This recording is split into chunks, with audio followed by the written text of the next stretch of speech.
One thing that I, like talking about the story, I listened to some of your podcasts earlier, and the idea of the stories that we tell about our life, because I'm telling the story about living overseas, and I'm like, just how important really is that? I tell that on a lot of podcasts, but really how important is that to my life?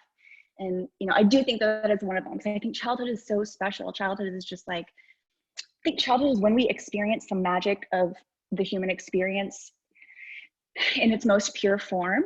And I think that kids have a connection to like an inner knowledge and an innate knowledge that we as adults, it just gets grinded out of us and we lose it. And I think that like when you have experiences as a kid, everything that happens to you is both happening in like hyper motion and in slow motion, because of the way that we record time as children is just different than the way that we experience time as an adult. And as we get older, things get a lot faster and faster and faster.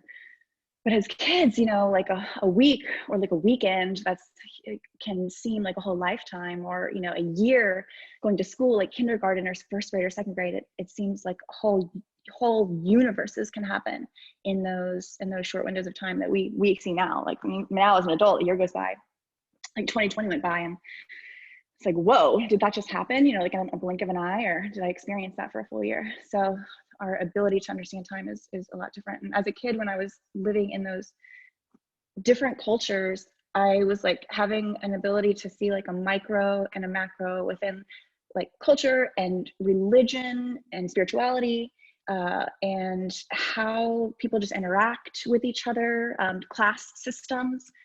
White privilege is something that I have to recognize within myself a lot.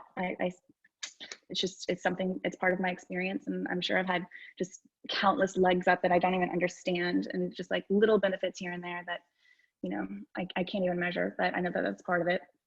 But, moving to all these different countries and seeing every place that I went, there was a different story within the country. I talk about this a lot, but Santa Claus was something that made me understand that things are the human experience is wildly varied person to person. And every culture that I went to had a different version of Santa Claus and the Santa Claus story. And so from like, as a kid, I understood that it was a story. I got that. My parents didn't like try to sugarcoat it. And like, I saw them wrapping the presents, and they didn't make it like there was like no secret Santa who snuck down the chimney. It was like, this is, my parents are doing this. And then Santa's the story, Santa's the story. But I also knew intrinsically that I couldn't tell kids that. Like I was in on it. My parents let me in on like the adult world, but it was my responsibility to like keep the magic alive for like kids around me. I remember being like, oh, Santa's not real, like in my head, but thinking like, oh, you can't tell anybody that because you'll ruin it for them. Like you'll ruin the surprise, or the magic. And so I remember from like, as a kid, like secret keeping and like inner knowledge and outer knowledge was something that was interesting to me, even with like religion, because, we were in these countries, and, the people around us were very incredibly devout, like Muslims, and practicing call to prayer. And you'd hear the music like coming over the loudspeaker in the middle of town, and it was really beautiful. But as an outsider, you just saw people doing almost ridiculous behavior. It just didn't make, like as a kid, I was like, well, why are people like laying down right now all of a sudden and doing this thing on rugs? Like, what's happening? It seemed, it was behavior that didn't go on inside our house, but like it was happening like completely regularly, and people would like drop everything and just start praying, and like almost it was kind of like a strange experience to witness it in real time as a kid, when like the understanding of religion was, it's the most important thing, but it also changes everywhere you go. So I remember having a thought of like, well, if it's a crapshoot of where you're born, then what's the, who's right? Like it can't be all over the world, a million different religions, or I don't know how many, I know there's like 300 versions of Christianity. So I'm not sure how many, or maybe 30. I get my math wrong sometimes. I think it was on your show that I heard how many versions of it. Yes. So an incredible amount of world religions that are accepted world religions, and think about that over history. And it's like, wow, there's just so many ways to believe. And so there can't be like one true way. And that kind of understanding, like that global view as a kid of like, okay, we just participate as humans. This is just part of our thing. We participate in these stories. We get ourselves in these little boxes. You're over here, you're over here, you're over here, you're over here, you're over here. We can kind of mix in between. You can be this and that, but sometimes you can't be that, or this and that. And you guys can't go together, or these two things can't go together. And you have this rule and we have this rule. And it seemed like I was like, can't we all just like come together in some way eventually, you know? And I was always kind of, I wouldn't say anti-religious or agnostic or like atheist, but I was always just like, I don't know what's going on. Like I personally don't have an answer, and I don't participate enough to like have an answer on religion. But I was kind of fascinated by the concept of having a multitude of religions that so many people were extraordinarily devout to their specific belief that runs entirely counter to someone living just across town, across the street, you know, across the world. But yet we all like managed to get along like that. We all managed to like share this belief without it, well, I guess other than all the historical horrific religious wars, we don't really get along all that great, historically speaking. So why were you moving around so much as a kid? Did you have a yeah, so my dad, it was for where my dad was working in the oil industry. He did the deep water exploration, so he was an engineer, and wherever he was working at the time, we would be living.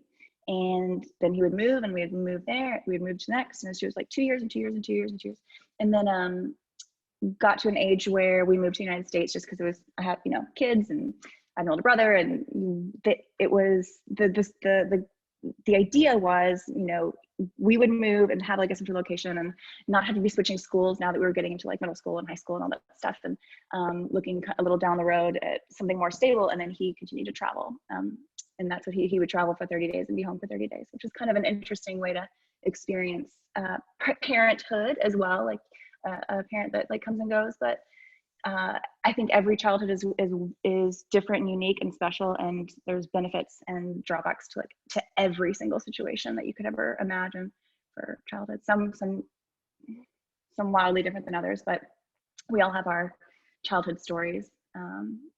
Again, with like the stories that we tell and okay, so I guess just I think the most important part of like the way that I think today, I think definitely shaped by moving and seeing a big world, but also a small world, and an incredibly different world with beliefs and these shared illusions. I think that's something with the Santa was kind of like a shared illusion. Kind of understood that.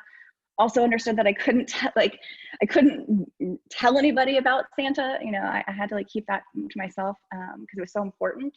And I think things like that made me always take a little bit of a contradictory or like just step outside sort of view on anything. I remember just even in school, I was definitely that kid in class that would be like, well, wait a minute, let's look at it from the other, you know, like the annoying kid that was always taking in the information, understanding the information, getting a little bored with the information, getting a little bored with the process, and, you know, being like, well, how can I stir the pot intellectually? Questioning the textbook. Yeah, always, you know. And I distinctly remember too, as a kid, I don't think that this is one of the things that I really verbalized, but I definitely remember looking at the history books and being like, why are these like these are cartoons? Like you know, I understand that there's a story about photography starting in a very specific time, late 1800s, early 1900s, some earlier documented things of photography, but like what we understand of kind of motion picture and photography, that not all that long ago. And before that, it's just cartoons, it's just drawings. And some of the drawings are extraordinarily elegant, you know, the hand, you know, and actually when you think about money, when you think about how extraordinarily fractal the money designs are, and like how like the dot, the pointillism almost, it's got a specific name, the type of geometry.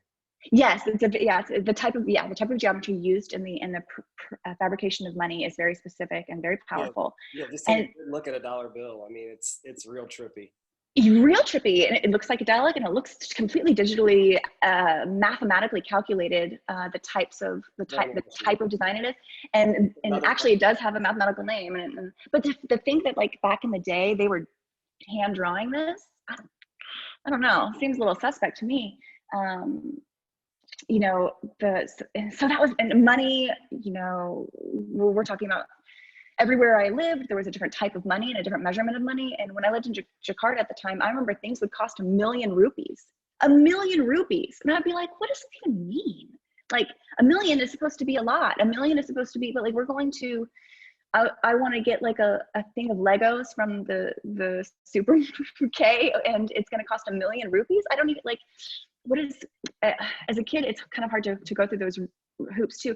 And all money begins to look really carnival-y. It kind of looks like monopoly money, you know, when you compare notes from all over, and they all have their own little unique little holograms and little security things that, and as rugged as money is, like it's just dressed up paper, you know. It's just, there's nothing intrinsically valuable about these pieces of paper. And I remember being fascinated, going from country to country, wondering what the currency was going to look like, because that was like its own little unique surprise, you know. And we were going to talk about the purples, but when you look back, like the majority of currency, or when you look broadly, the majority of currency around the world is pinks and purples and reds and violets. And the United States just happens to feature heavily green. But if you look on the back of a $5 bill, I believe it's a purple 5. It's like purple. I think there's the new one, yeah. Yeah, and then the $100 bill has a security feature that's a purple line that goes down it. It's a violet purple line.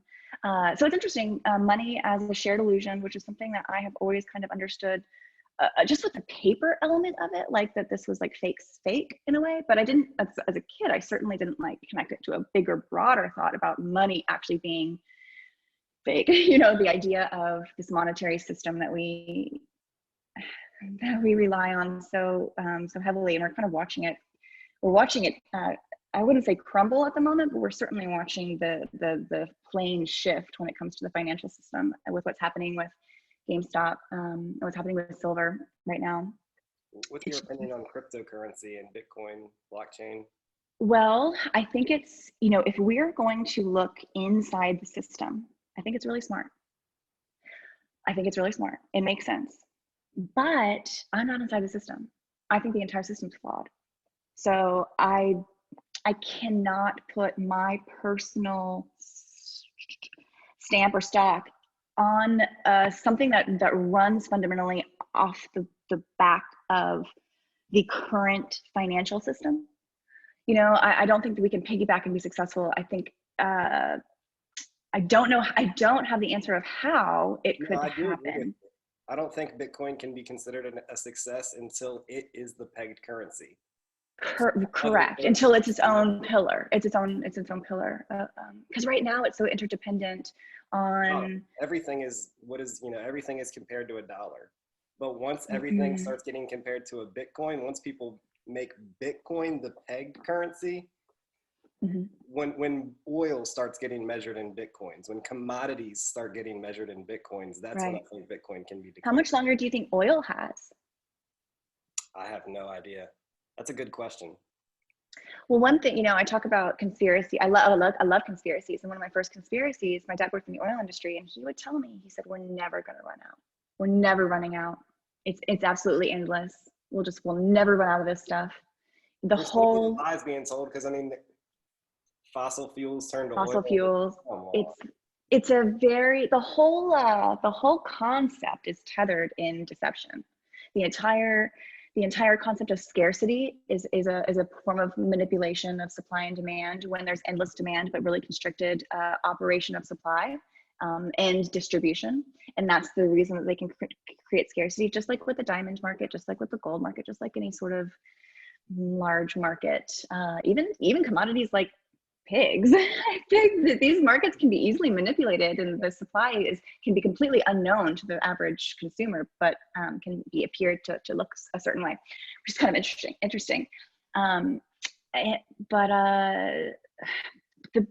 Oil is we have the supply and we have the scarcity, we have the fossil fuel connection, which I believe is another just full fabrication. I don't think it's tied to fossils. I don't think that, and I don't think it's tied to the idea of like this dinosaur age either.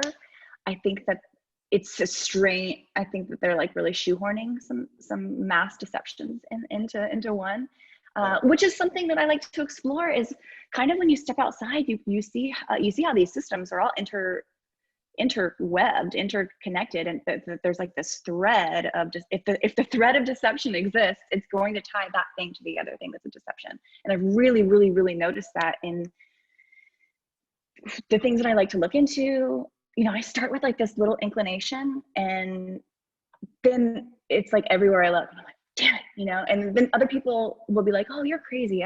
What's she going on about with this? And I'll be like, just wait, just you wait.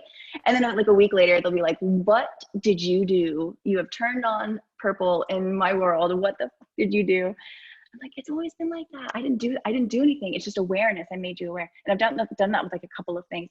I remember when I was on about my first thing, which was JonBenét Ramsey, I remember people were reaching out to me all the time seeing fake faces. They're like seeing fake faces in the wild. And that was so interesting, because I created like this microcosm of awareness around that specific thing. It's like, see everyone, you can see it now.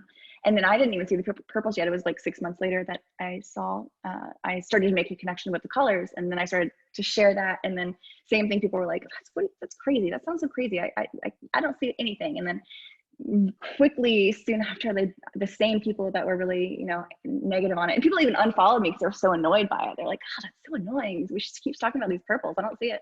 And then they'd come back like, oh, it's everywhere, the purple.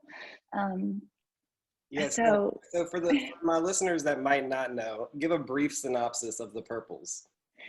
So if your listeners have never heard of me, I'm Human Vibration. I have the Twitter account where I just basically share thoughts, ideas. It started with a pretty specific thought and idea. I had this idea in January of this year, of 2020. I'm sorry, January of last year, so a year ago. That this case, my favorite case in the whole world. I love this conspiracy or just unsolved mystery of JonBenét Ramsey.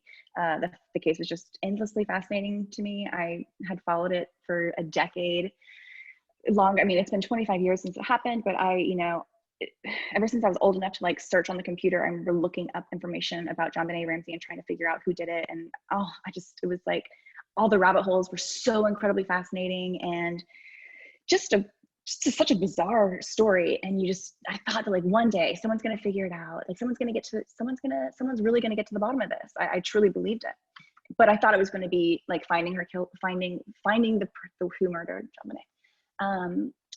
And so I had this crazy revelation concurrently with looking into technology that relates to kind of simulated identities, something that we're experiencing right now, seeing deep fake technology, and we're seeing like people on screen that just look kind of digital, and some really weird anomalies happening and kind of glitches happening. But about a year ago, I was really getting into the learning of this, and something snapped in my head where I looked at the case again. I looked at JonBenét, and her face just looked digital to me. It just struck me very, very like a ton of bricks. I had that feeling, the Uncanny Valley feeling, which is one of our base human responses. It's built into every one of us. We all can experience this sensation, and it's when we are confronted with a visual of something that is purported to be a human, something that looks like a human, like a humanoid, a human-like thing, whether it's a cartoon that looks really human-like or like a robot, but it's too human-like, but not quite there. It makes us have this dropping stone in our stomach. We have a visceral reaction. We can't control it. We feel it. We feel a gut reaction, and we don't get that if it's like a cartoony looking robot, or like it's like you can tell it's like a it's like a cartoon looking. I don't know. There's this range. There's this range where if it doesn't look that human, then we're good, we're fine. But if it starts looking too human, but not quite human, we just get super freaked out. And I had that feeling when I looked at her face. I saw a digitally created face. I did not see I didn't see real eyes. I didn't see a real face. I saw a computer generated face, and it related 100% to this website I had been on this person does not exist.com, which I really recommend everyone in your listening audience, like if you have no idea, if you're already like, what the hell is she talking about? I would recommend just whenever you can, go to thispersondoesnotexist.com and just press refresh for about a minute. And that's all it takes. And understand that every face looking back at you, even though they look like someone that you would see on Facebook or Instagram as their profile photo, even though they look like humans, they're not. They're digitally generated faces. They have never existed in reality. They may look real, but they are not real. And soon, once you kind of have that in your brain, once you tell yourself, I know this looks real, but it's not real, you will begin to see the next layer, and you will begin to see some anomalies in these photographs, and you'll begin to see that these faces really don't look real, but your brain was doing some sort of automatic process for the first 30 seconds or so, kind of fixing it for you. It was telling you like, no, these are faces, so we're gonna just go ahead and fix that weird ear, and we're gonna go ahead and like fix that like orb that's floating in the background. And your brain actually like X's out and does this like almost a peripheral like exiting of things that do not fit within what we're expecting to see. Our brain does this really complicated process where it fixes things. Kind of like if you look at a face upside down, but like the mouth is rotated, like your brain will do this thing where it automatically rotates it again. And then when you flip it up, then you see that the mouth is not in the right position. But if you have it upside down, you can't see that. It's really strange. So there's lots of little things that our brain does without us realizing in these optical illusions. And so when you're looking at these faces, you will begin to see that they're fake looking. Okay, so I had done that. I had become primed to this just automatic response of like, okay, I can see this face is not real. And I looked at her face like a couple of days later, and that was the response that I had. I was like, am I on this website again? You know, what's happening? And then the rest just really started unfolding. I already had an encyclopedic knowledge of the case. I already had a lot of information about the case itself from just news reports and being interested in the case from a standpoint of, I thought she, like a little girl who got murdered. I was fascinated by the case. And then I started like putting things together that I already knew. I knew that the dad had this successful like graphics company, this company called Access Graphics. It was a computer reseller company. And I started looking deeper and deeper into it. And I knew that it was already connected to like Lockheed Martin, which was a humongous government contractor. They do, weapons grade machinery and software systems and all sorts of really complex, highly expensive projects for the government here and beyond. And his company was mixed up in that somehow. And so I started looking into it, and well, it turns out like the company, what were they doing at the time? Well, the company that dad was part of, they were doing these like really complicated 3D graphics rendering systems. That's what these machines were doing. And when we're thinking about, the fabrication of identities, like this is the exact software and hardware systems that one would need in order to do this. And it was all under the guise of providing graphics for the computer gaming industry, like Sega games. And at the time they were getting in 3D, they looked really cartoonish, but they were getting into the 3D realm. And remember, whenever we see like versions of technology, it's such a diluted, downgraded version of what actually exists. And so if like they're showing us like this cartoony 3D experience within, the gaming systems, what actually exists is probably, extremely lifelike, and we're just not going to see that for another couple of decades. And when we look at the gaming systems now, you think about like these sports gaming systems. Sometimes when I'm watching professional sports on TV, it will appear video game like, because the video game graphics are so good. You see these commercials for these. I'm not a gamer. When I was a kid, I did a lot of gaming, but not a gamer as an adult. But when I see these representations of these games and graphics, I'm just like, we're seeing it now. We're seeing how, they even have like the skin mapped where you can see like the perspiration coming out of these players' skin, and the almost like the marble curvature, marble carvings where you can see the veining. We're beginning to see that in the 3D world. And that's an interesting connection, because when you look at a step in the process of 3D rendering, before you put the skin on, before you put the hair on, before you put the eyes in, there's this version of the 3D person that looks like a marble statue. It's almost, it looks like a one-to-one. It looks like a template one, and then you begin coloring it. But it's interesting that a version of the 3D process just absolutely manifests a separate version of art that we hold somehow, you know, in such high regard, and we still can't explain, like, how did they do that? We still can't really explain it. So sometimes I wonder how those types of art were achieved. Okay, so 3D identity, JonBenét Ramsey, and I apologize, I talk about this case all the time. I can't remember where things start and where things end with her sometimes. So just there, once I kind of figured out that this could be something like the technology, this, you know, this could be something like she could be, I'm seeing a fake girl. It seems like she's in this world of like fake, like this identity creation, these real-time 3D graphics capabilities on these complicated graphic systems. Like that's kind of what her family was a part of. You know, I was like, well, what else is in this world? And her imagery was a huge part of it, and her pageantry was a huge part of it. And you know, one thing that I began to discover was a lot of the pieces of the case, once you look into them, they start to fall apart. One thing was the pageants. I began to look into the pageants, and the pageants didn't seem to exist outside of JonBenét, outside of the world of JonBenét.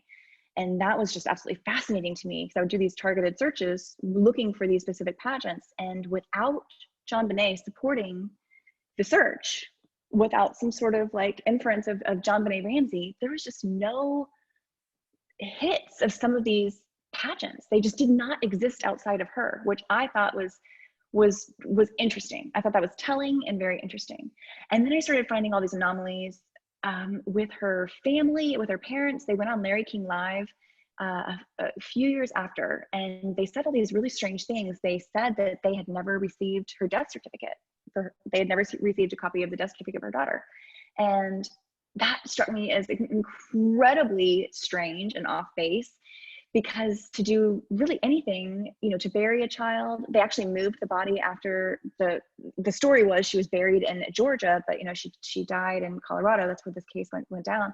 And so in order to move a body, you have to have a death certificate. In order to bury a body, especially out of state, you have to have a death certificate. She was buried in a real cemetery. She was a real grave. But they never received a copy of the death certificate, or, you know, that seems very interesting. And like both the parents confirmed that, and there was very specific wording on that. And another thing that I noted, that I found based on these news articles that were coming out from the local papers, one of the things that was reported was that the record of her body, and coming into the morgue at the Boulder County morgue, the record of her body had mysteriously gone missing. The logbook pages that recorded the arrival of the body of JonBenét, they no longer existed because someone had come in and stolen them. And so you couldn't like see and verify that she'd ever come in, because they didn't have computer logs at the time. They just had this very, you know, analog system, this kind of sleepy small town.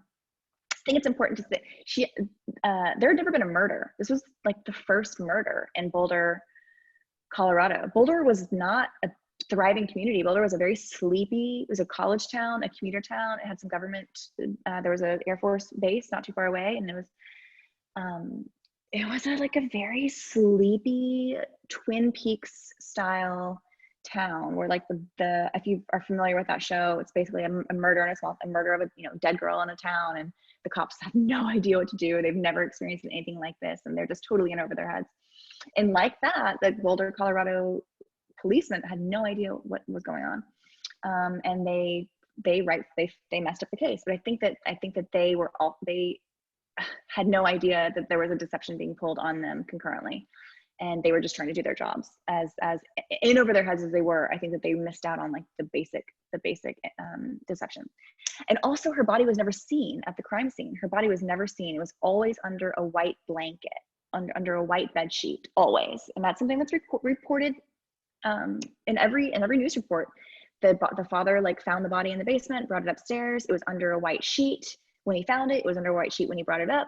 He put it under the Christmas tree. Strangely, he put the body under the Christmas tree. It was still under the white blanket. The mom like falls on it. and like all the cops are like, what the fuck do we do? They have no idea how to react to this. And then the morgue comes and picks up the body still under the sheet, and they take it away, and then that's that. And then the rest is this discovery process. And what I have found in this case is that every reported element of this case is just steeped in weird deception and symbology and just extraordinarily dark inferences, but with no proof behind it. And like the speculation around this case is just extraordinarily gross and horrific and traumatic. And what happened to this little girl is just endlessly dark. And I think that I recommend also looking at the thread, because I started it out with what I think is the most important element of the case, which it's this concept of Louch. It's this concept of our energy, our collective energy, our human energy, our shared experience here, our emotional energy, our physical energy, our psychological kinetic energy, the sum total of that together as humanity. It can be positive and it can be uplifting and it can be something that fills us and sustains us and fulfills us, or it can be extraordinarily negative and it can like take us all down with it.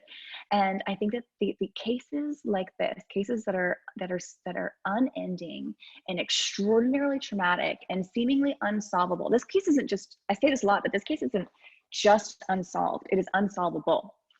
And I think it's unsolvable by design. I think it was made to be unsolvable because at the end, at the root is just deception. It's just this fabricated. I think that there was no victim. I think that it's an entire fabrication.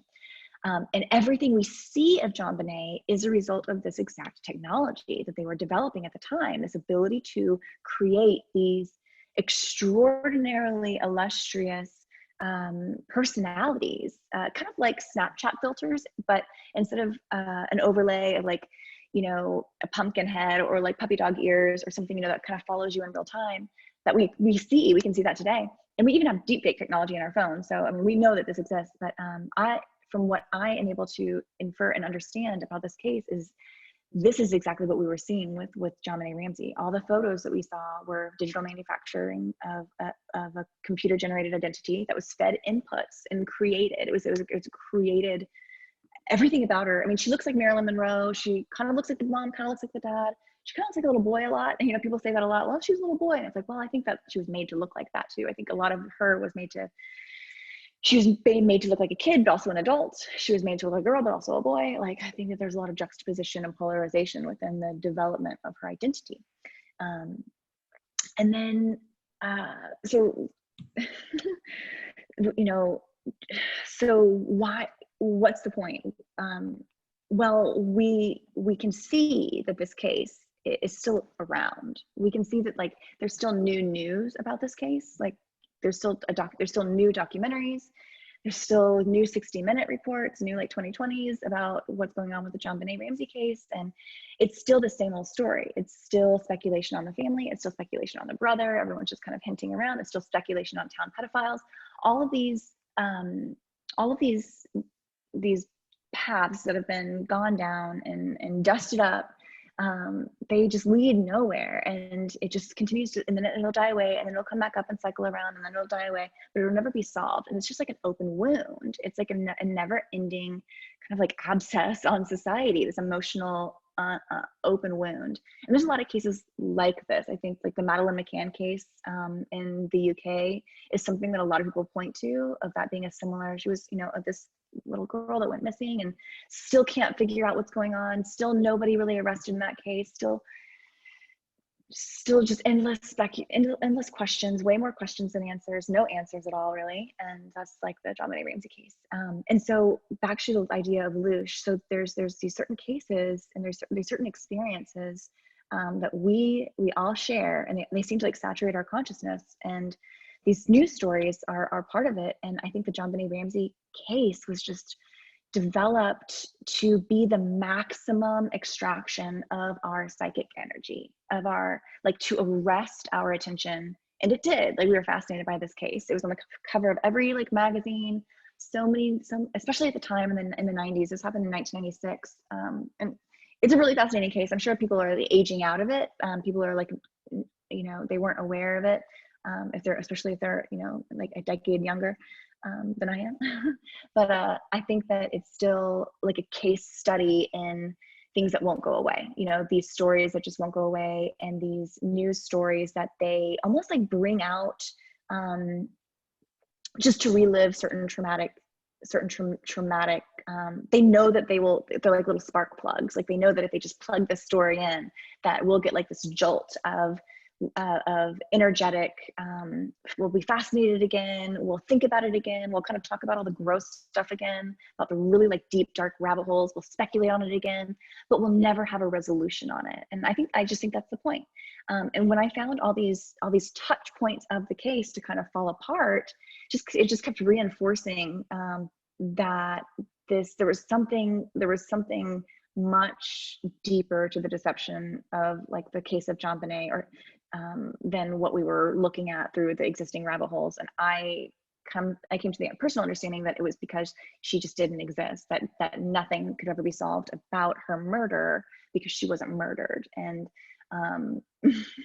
that was in January of 2020, and that was kind of my waking up moment, when I had this, like, all these things started to click together, all these understandings that I had over like my lifetime. I work in graphic design and video production, and so I had like an inner working knowledge of like just this type of production value, and even the green screen technology, and a little bit of the 3D rendering capabilities, and just the base language of these things, and the way, and color theory, and the way that colors interact, especially digital versus print. That's something I was very aware of and very understanding of, and Pantone colors and CMYK, RGB, just the way that color and light exists and works in the design world, the digital world, and the computer-based world.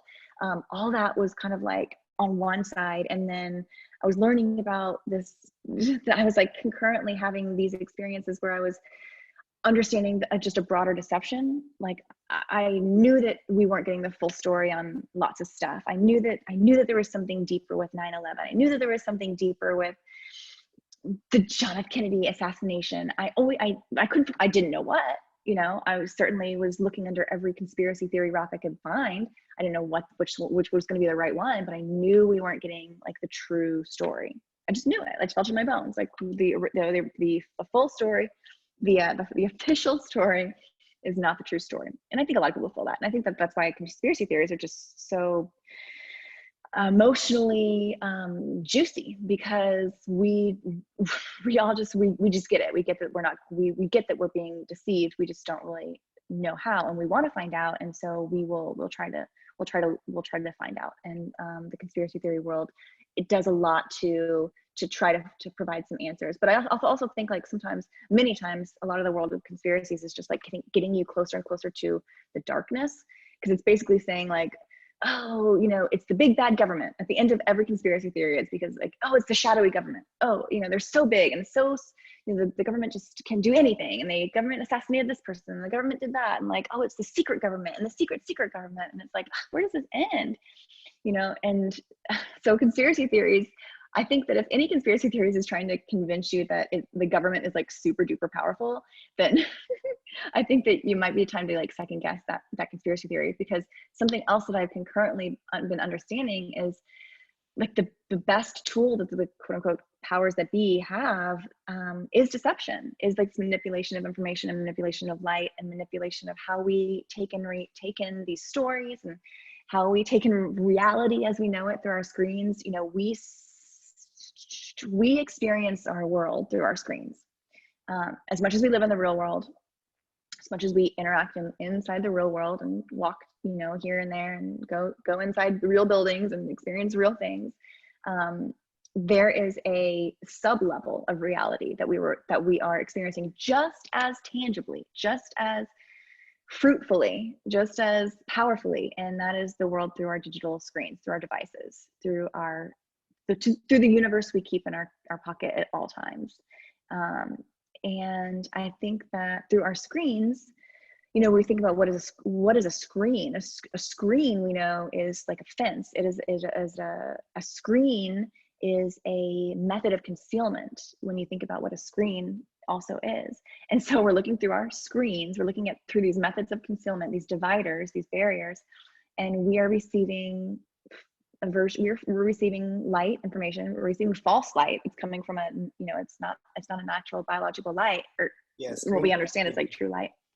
A screen can also be a filter, like a filtering of information. Exactly. And so we're getting false light through a filter, through a fence, and we don't know what it's screening out. We don't know what it's projecting towards us. We don't know what we're actually getting, but we know what we're getting is not a true representation of reality. Even if it is a one-to-one of reality, it's still coming through a screen and it's still digitally represented. It's not necessarily the same as looking directly out in front of you and seeing the quote unquote real world in front of you. What we are experiencing through our screens is inherently manipulated. It's inherently transposed into false light, and we're taking the sunlit experience of the real world, and we're transposing that through these crystallized diodes, these RG, red, green, and blue diodes in our pockets. And they have thousands and millions and millions of diodes within your screen, of these LED projections onto you. If you really just like zoomed in inside your phone, you'd see that there is no picture at all. There's just these little lights. There's just these little tri-lights, these like little clusters of red, green, and blue, just millions of them. And together, they work together and they project this image that it could look like a puppy dog. It could look like the sky. It could look like a beautiful photograph of anything, like work of art. It could be anything. But if you zoom in, they haven't changed. They're still the same. It's just these little, like 3 little things. And you think about that, you think about how our entire understanding of reality is controlled by just these 3 little colors working together, red, green, and blue. And together those can create anything. And if there's enough of them, it'll trick the eye to thinking that it's like a whole thing. But because when we look at a phone, we don't see a million red, greens, and blues together. We just see the image that we see, and we never think twice. But what it is just like they're just kind of firing in different levels, all the little clusters. And so one thing that I really focus on with my Twitter account with Human Vibration is the world through our screens. I think that something that we're experiencing now more than ever is manipulated experiences through our screens. We're seeing these strange anomalies with events that are seemingly taking place and seemingly occurring through our screens. But when we actually try to observe that thing in our own world, it's not replicated. Like, we're seeing a version of reality through our screens that is, even with a lot of the social issues that are happening, we're seeing this really extraordinarily divided, cutthroat world, this extraordinarily polarized human experience. But together, I don't think we're going through that as a people together. I think that we're seeing that through our screens, but I don't necessarily think that the human experience is as bad as they're creating it to be. Similar with the coronavirus, we're seeing a deadly global pandemic that is raging across the world. However, I don't know anyone who, I know of people with individual stories and people that know of someone and of someone who knows someone. I'm familiar with that, but I don't know of anybody who has been affected by a deadly global pandemic, if you know what I mean. Like, I don't know of any body bags piling up in my... Aside from the overreaction. Aside from the overreaction, I think that we're experiencing a highly contagious disease of fear and anxiety. And I think that fear travels faster than any virus. And awareness can be good and awareness can be bad. I think that when our awareness can be hijacked and we can become aware of things that aren't necessarily true. When the rollout of information is pretty phenomenal with how swiftly we get our information from the mass media, and how quickly everyone became on board with the masking, and how quickly everyone became paralyzed through fear and panic, despite not seeing it, and despite still doing normal day-to-day things like going to the grocery store, pumping gas, going to and from day-to-day activities. Like we still kind of lived this relatively normal life. We would wear masks and stuff, but you know, I think there's a disconnect there. You know, it's like you can't concurrently have a deadly global pandemic where their death rates extraordinarily high and still be able to safely go to the grocery store. You know, I think that there's kind of like psychological cognitive disconnects with the experience that we were able to have and still are able to have. We're kind of just living our normal lives, except people put on masks. And these little masks don't do anything. Like they barely ever cover your nose. Nobody ever wears it properly. This masks don't even work for this stuff. You know, it's just like we've heard this, you know, Fauci even before Corona really ramped up, you know, before the lockdown happened in early March, they basically said, don't wear a mask unless you are delivering care or unless you know you have coronavirus, don't even wear a mask.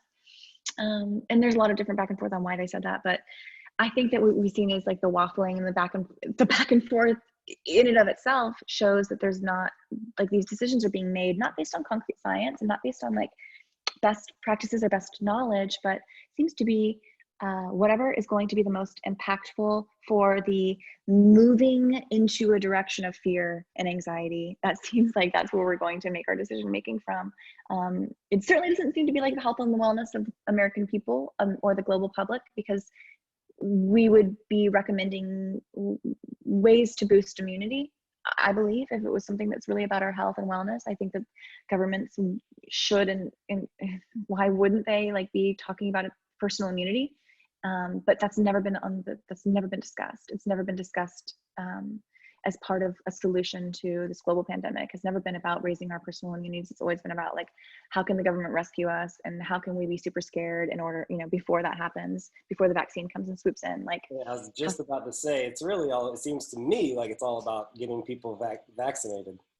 It does seem to be that a push in that direction. And it seems to be that the vaccine is housed in a view of this is the savior. Once the vaccine comes down and once we're able to get everybody vaccinated, we'll be fine. Which is, they're saying that on one hand, but then they're also saying, now they're saying like the vaccine doesn't protect you. Like now you have to get 2 vaccines, and then even when you get 2 vaccines, you're not protected and you can still transmit the disease. And it's just like, where do we stop? Where does this stop? And you know, it's I want us to be a healthy group of people. I want us to be a healthy humanity. And I mean that emotionally, physically, mentally, spiritually. I mean that in every way you can be.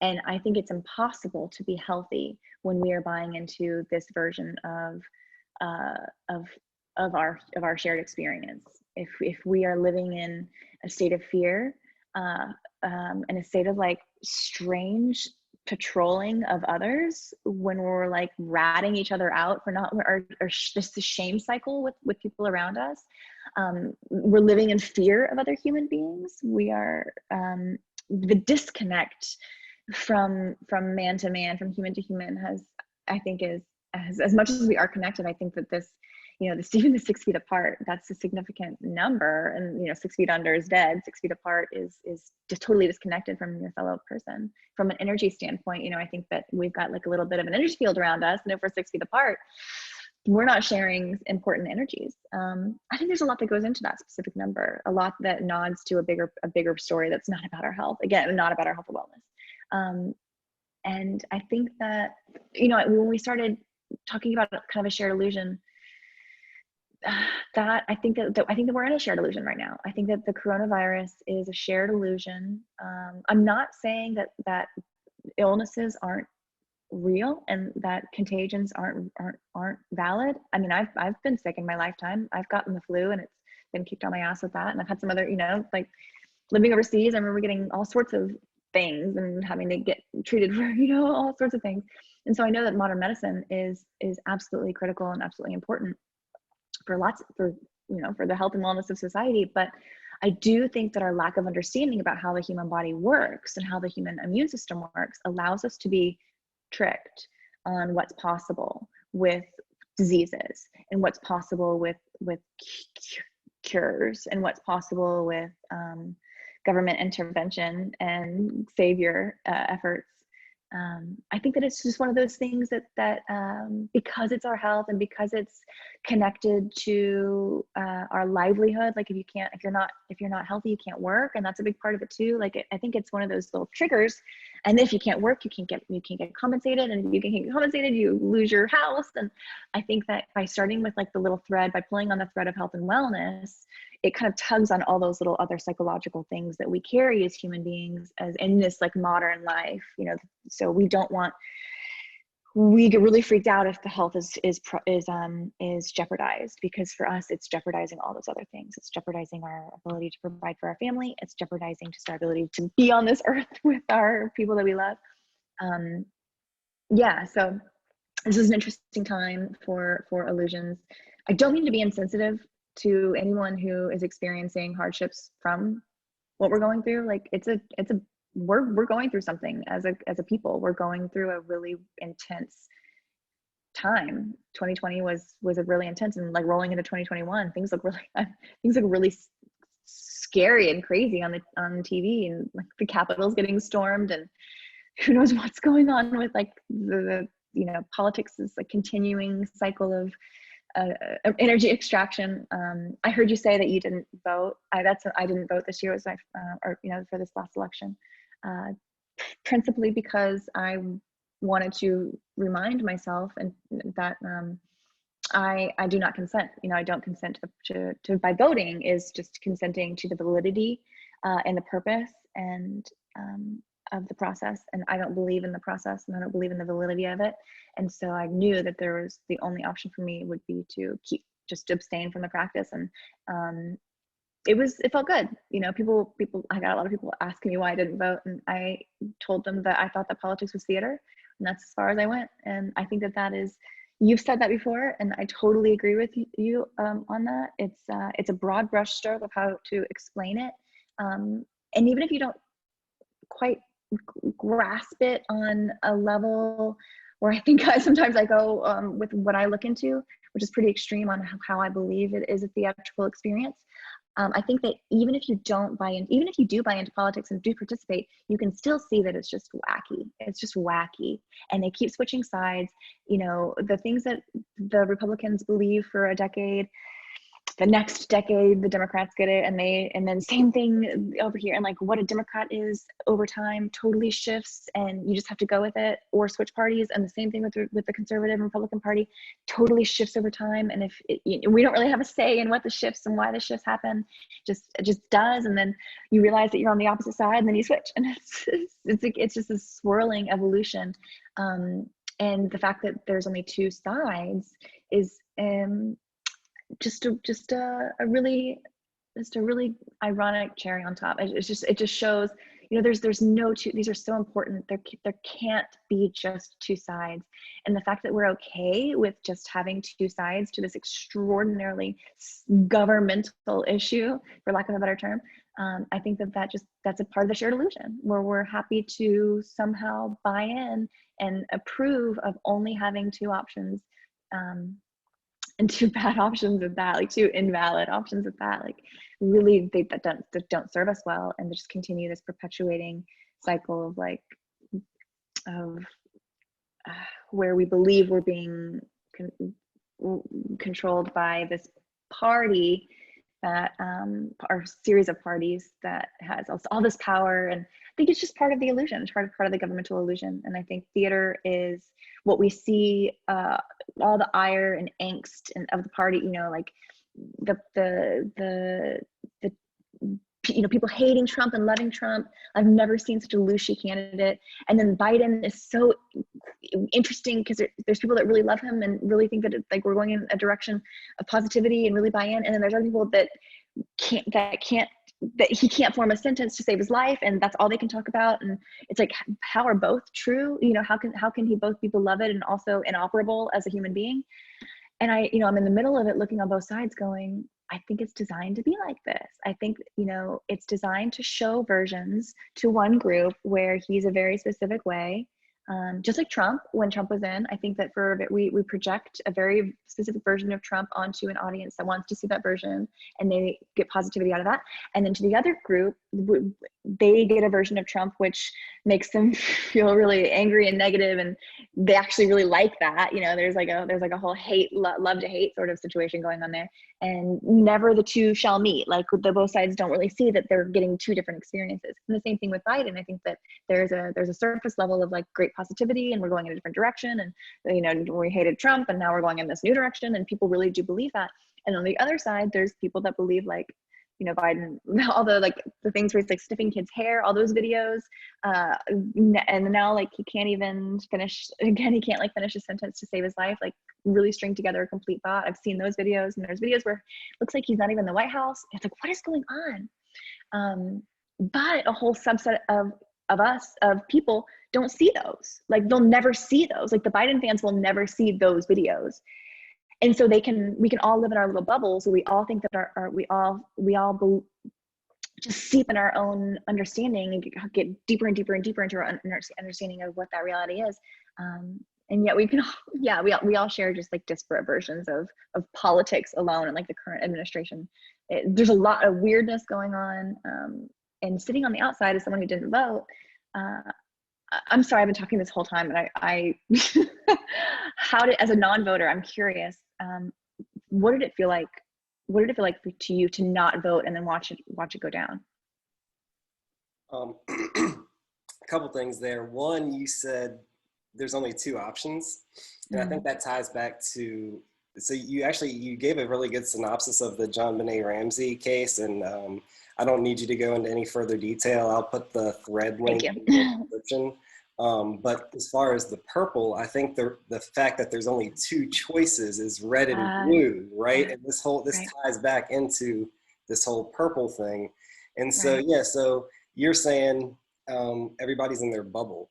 That's part of why I named this podcast AlieNation, is because people that realize that this deep state, or whatever you want to call them, the term really isn't important, but these people that are coming together at the top, the red and blue coming together at the top, their whole agenda is to get us alienated. Some people call it divide and conquer. It's alienation is what they're aiming for. So, you know, they always play these word magic games like Black Lives Matter when it's funded by groups that are historically like slave runners, you know what I mean? Right. So I'm trying to pull alienation on them and say this is a nation of aliens that are gonna, you know, become aware. I like it. What they're up to. I like the word alienation because it works on so many different levels. To feel alienated is we do that. We feel that as different thinkers. You know, we feel isolated in our intellectual in our thoughts, and also just to be an alien, to be an outsider. And then the idea of like the nation of outsiders coming together and forming something. I keep quoting you from I listened to a lot of your podcasts today in preparation, and you mentioned how like just the forming of a nation, you don't necessarily have to be together anymore to form like a version of a nation, of a new nation. The technology exists where you can, and it's just a matter of figuring out what that platform is. And I think if 2020 taught us anything, it's that we can positively and fruitfully work together remotely. And there's platforms that exist that can really connect us. I've got close friends on Twitter. I have close friends that I've never met. I don't even know their first names, honestly. Don't even know what they look like. Have no clue. But we have like created really true friendships and like important informational sharing. And I think a lot of the stuff I have on Twitter is 100% like a product of people introducing me to information. It started off as like this idea that I had and I wanted to share. And I think it kind of showed how I thought. And I kind of introduced this kind of way of thinking, this alternate way of thinking. And that's kind of like the name I made for myself, that I kind of like put my stamp of like, I'm thinking differently about this case. I'm going to think differently about everything else. Let's go. And I think I was still like, I'm still in my infancy with thinking like this. I'm only like a year into it, so it's still new to me. And then people would send me information about things that they found really interesting. And I would look at it through my lens and we would like share back and forth. And I learned so much about different cases, and also about like philosophy. I feel like I went through a crash course in philosophy, through a crash course in literature, filmmaking, all these different art. People would send me just every concept, all like Renaissance idea of what makes what like creates our world and this rich colors of our world. People were sending me information on, and one of those things was visualizations and color, and people were starting to send me all this information on how color works. And because I was exploring at the time with JonBenét, I was exploring like the the digitizing of light and color, and how that works in the 3D world of 3D realm. And then people started sending me like more on color theory and the philosophy of color, and what color does as far as like power and energy and wavelengths and chakras. And I was not really there. I was not really into all of that kind of more esoteric approaches and philosophical approaches and energetic approaches to color. And so I was kind of like getting all this information from like just people on Twitter. And I had a second epiphany in, I would say my first epiphany was JonBenét. That was like a eureka moment for me. I really think that was like sparked like a divine spark in myself. I felt something. I had this true like lightning bolt almost outside of myself, definitely outside of myself. And all of a sudden, like this whole idea was in my brain. And then that happened again in June of this year, last year of 2020, June of 2020. I had this realization during it was actually during the George Floyd event, where there were riots in the street all the time. Like the whole world looked like it was burning down.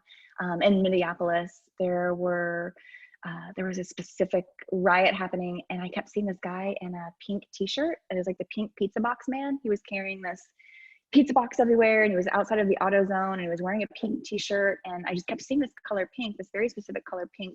And it kept reminding me of the color that Jackie was wearing of her suit. It was the very specific shade of magenta. That's really the only way to describe it, is a magenta pink, not just light pink, not rose pink, not hot pink, but it's a magenta.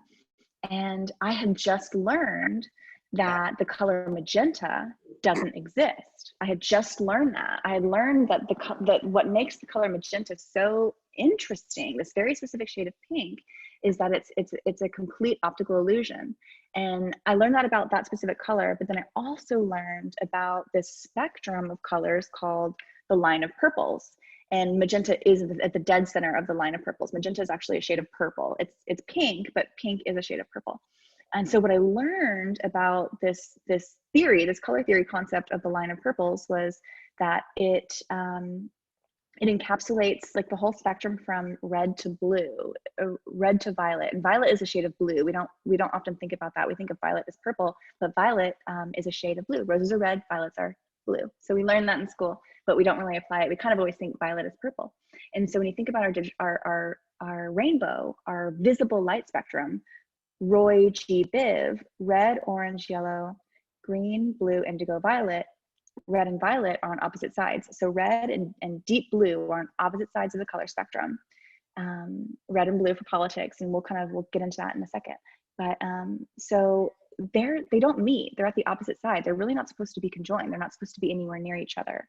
But in 3D space, when our 2D visible light spectrum that's flat in a rainbow, when that gets projected into 3D space, something really incredible happens, where it creates another dimension out of this 2D space.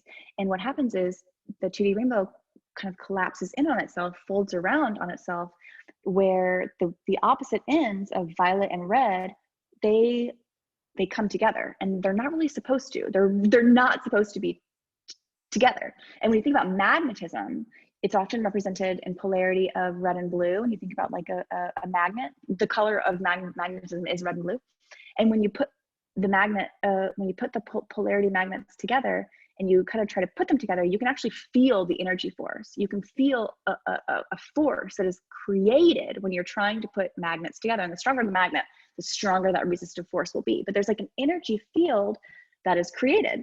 It doesn't exist when the magnets are far apart. Like, well, you can't sense it. It does exist. Everything, the energy exists all around us. but when you put them together, you really can like physically feel it. And that physical energetic force field, that is also occurring when you put the polar opposite ends of red and violet together. And in that energetic force field, something happens. And we're talking about colors. We're not talking about magnetism now. We're talking about colors. And so the force field that's created in between, it's not just this magnetic force, it's this color force that's created. And when you mix red and blue, you get purple. And so when you think about what purple is, it's the blending of that red and blue together. And that whole experience of creating purple is happening in this zone where the red and blue are trying to meet together. Like they're trying to wrap around, they're trying to meet, but they can't quite do it, just like magnets can't quite get together. And so they have to create this like field. And that's purple. What we understand as the color purple is actually it's an illusion. It's a created space, and our brain does not know what to do with it. And so our brain kind of it reads this energy field as a spectrum of purples. And so we're not seeing the color purple in real life through our eyes. We're actually experiencing the color purple in our brain, because our brain is just reading this straight up energy.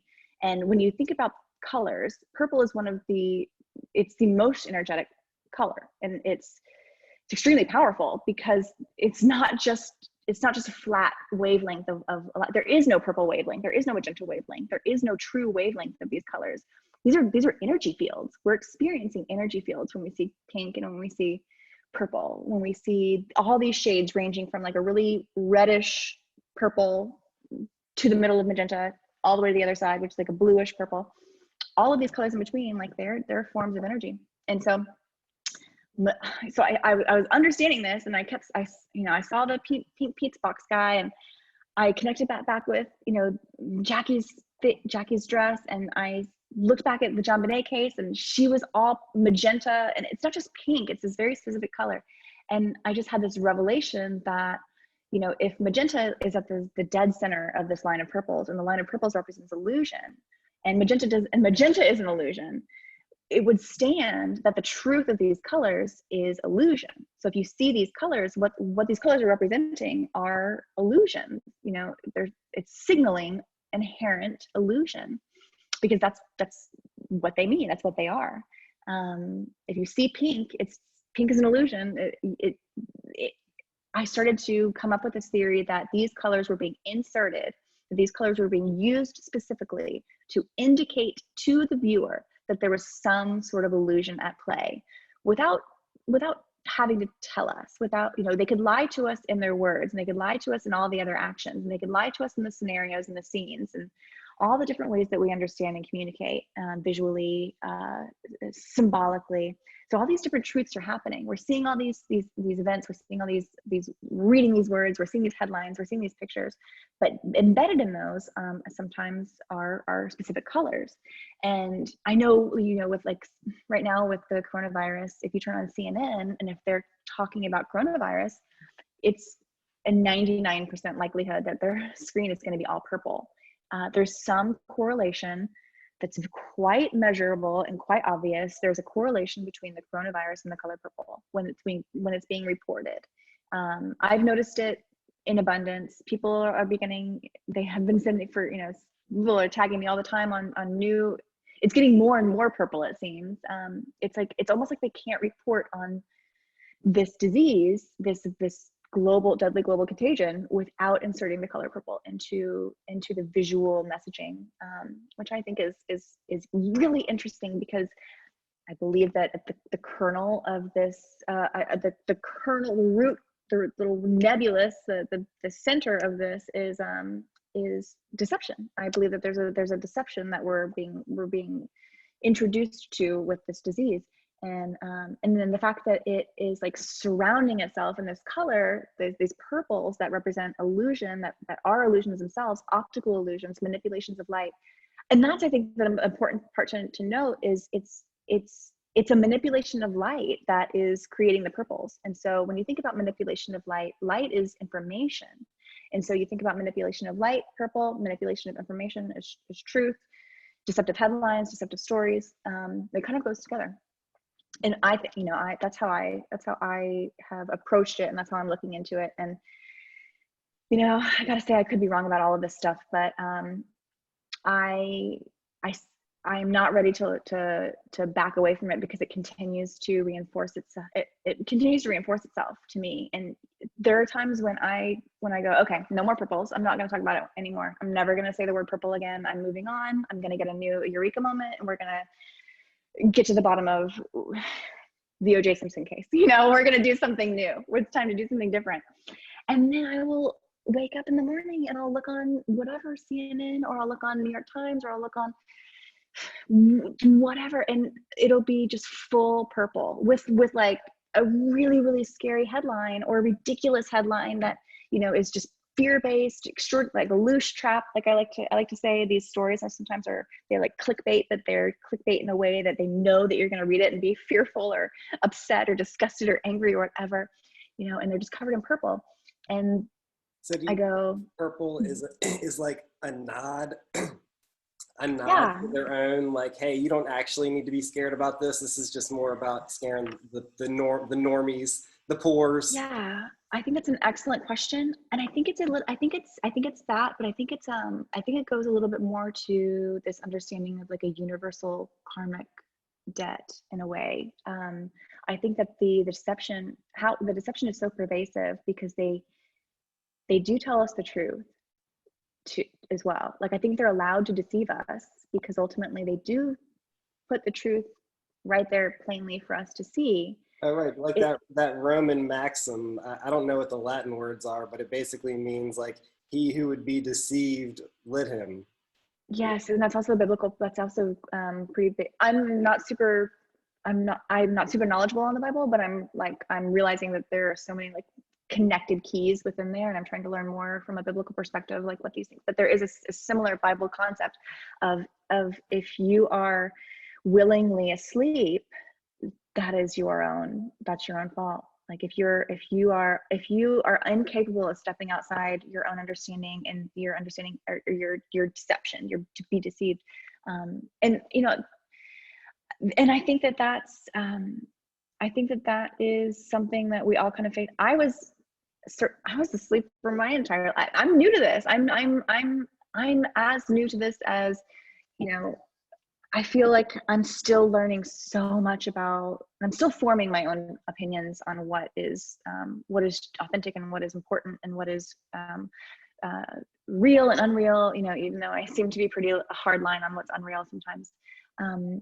But I'm still learning. And I think that the purples are a way for us to see the truth, a way for us, if we can learn to speak the language of the universe, if we can learn to see these patterns, and be aware of the patterns that do exist, that surround us all the time, because the purples aren't new. When you become aware of them, they seem like they're in abundance, but they're not new. I think they've been around for a long time. Right. Even through history with royalty and stuff, you know. Purple's a historical, and biblically, purple's a really a lot of the, there's in Revelations, actually there's a whole thing about wearing scarlet robes and Revelations, which is like, I kind of think we're living through Revelation times right now, where we're seeing it's an interesting time to be awake and aware. And I think we have a vantage point that is so different than our forefathers. We have the benefit of understanding the technology way more. We have the benefit of having, we're interconnected in a way through the internet, and through just how our society works. We're more connected with people that are outside of our bubbles. You talked about being in a bubble. I think that's a big part of it, because if you're in that bubble, you just don't know what you don't know. You know, we just don't know we don't even think to ask certain questions. You know, like with the JonBenét Ramsey case, this is the last thing I'll say about it, but like, nobody ever thought to question the pageants. Why would we think to question the pageants? They were such a big part of the case. Why would we question them? But it's one of those blinding details.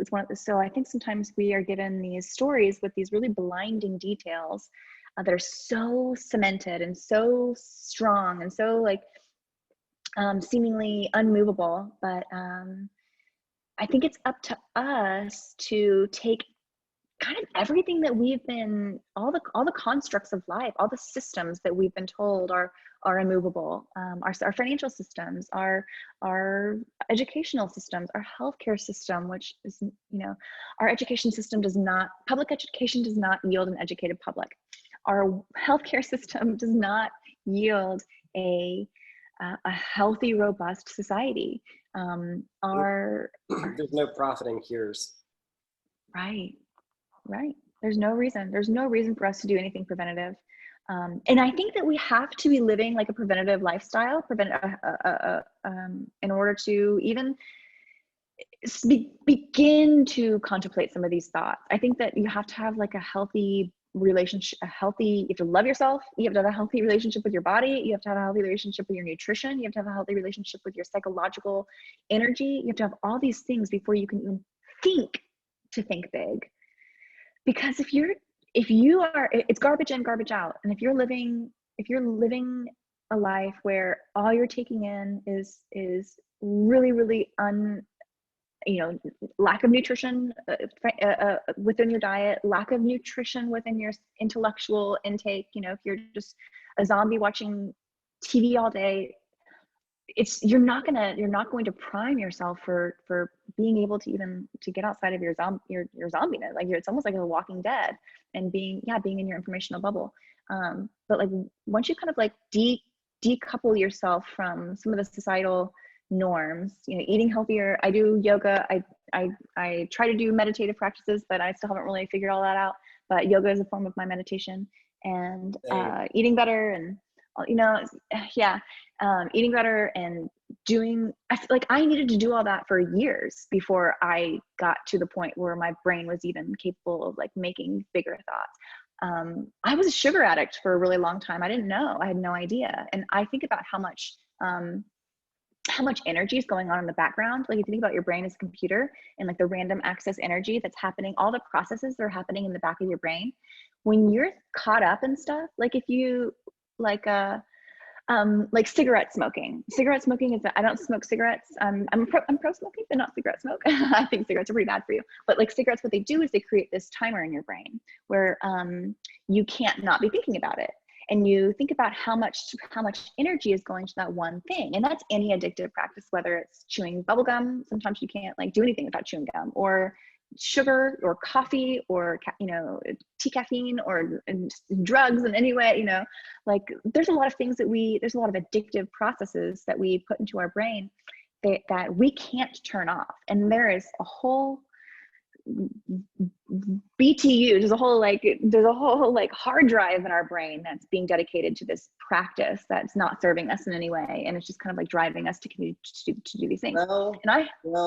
Actually, I have to challenge that. So I think there's a reason, and actually this connects. Everything connects, right? So this connects to the deception, and I think that the way that our culture has projected addiction is actually another deception. Interesting. Yeah, I think a better word for addiction is actually bonding. See, we naturally bond to each other. And because we've alienated ourselves with drugs or with alcohol. Maybe the self-medication. Yeah, negative self-medication over addictive behavior. Because addictions, you're right, can serve you. Especially if you're addicted to like good people, like being around good people. Or good like, vibes. I'm addicted to good vibes now. Wholesome things, you know? Yeah, true. You're right. I'm glad you redirected my thinking on that, because I was kind of falling into a trope about what addiction is. And I used cigarette smoking as an example, but what's interesting is nicotine's not bad for you. Nicotine's actually really healthy, really good in small doses for the human body. It's actually been shown to like really cognitively be good for you too, and it doesn't. But the delivery system, cigarettes, the actual, like, I think they take things that are good for us and then they bastardize it through the delivery systems. Because like the cancer agent, like the cigarette itself, the stick itself is like what causes all the trauma to the body. But nicotine is like, if you just, so it's interesting. You learn anything every day. But I didn't know that either, because I was never a cigarette smoker, but I didn't realize that nicotine was actually good for the human body. But again, it's one of those things that they take and they bait and switch and they invert and make you believe one thing and not the other. And but the addiction, I think I just used that because of I noticed a big, when I stopped eating sugar, when I stopped like, when I cut out just like added sugars, I guess, my whole psyche changed. I had a weird, noticeable, extraordinary shift in like the way that I felt throughout the day. I had like all this, I wasn't burdened any, I didn't even realize that I was burdened. I had no idea. I had no idea that I was like thinking about sugar all day. Like, ooh, when am I get my, you know, mocha, whatever coffee. And then after that, I need to get a little snack. And after that, ooh, what's going to be my next snack? And do that, you know, and I was thinking about these things all day. And it had nothing to do with real hunger or real satiation or anything like that. It was just like a weird, you know, an addiction that I had no idea because it was normalized. And I worked in an office. Yeah, you were bonding with food because you were. I was lacking in my life, and I was bonding with food, and I didn't even know. I didn't even know. It was unconscious, and you're right. I think a lot of our behaviors absolutely are a form of like trying to fill some sort of emotional thing that's not met, like an emotional need, like the bonding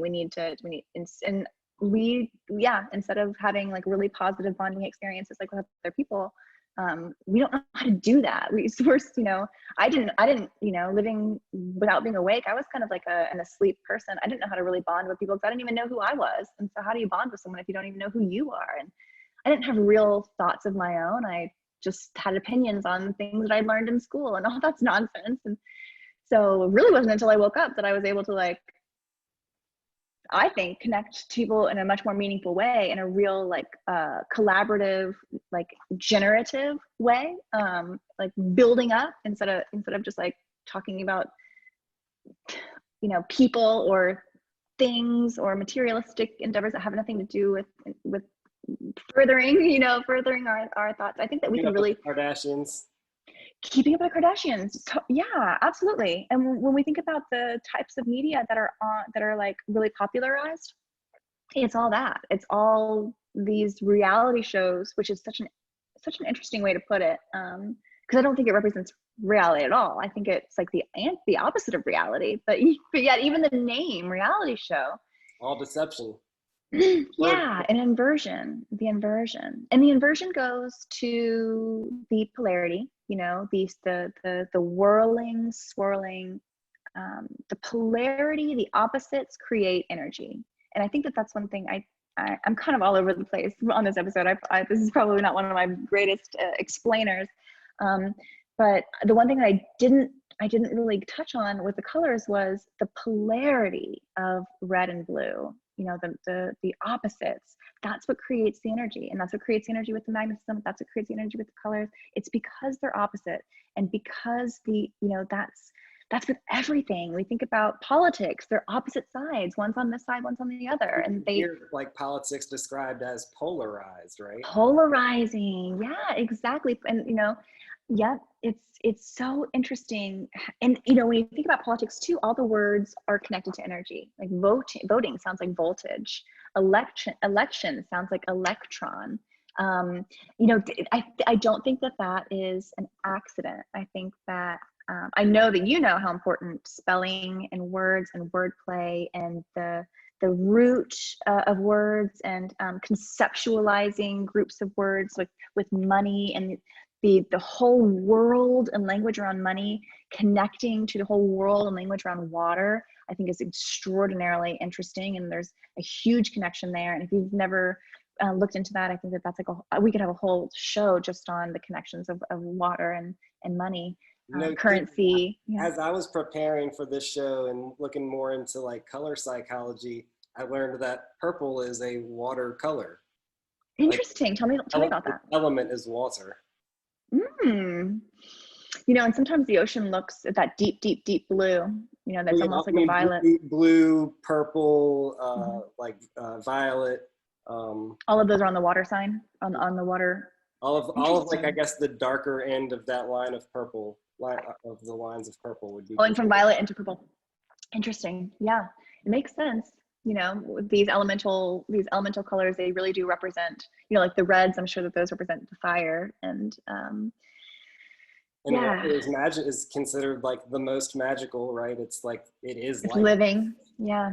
Yeah. It's living. It's pretty incredible. We still don't really understand water. What I think is really interesting is how the water molecule, the H2O molecule, actually looks like Mickey Mouse. With, you know, if you look at representations of the water molecule, kind of makes me think of all of this is just, you know, cartoons. But yeah, I think that these You ever heard symbols. that water has memory? Yeah, and I believe it. I believe it because I do believe that It's water been is proven. living. Yeah. Experiment, you know, if you believe in the scientific method. I don't believe in science, but I believe in the scientific method. That's Me another too. word Me magic too. that they pull.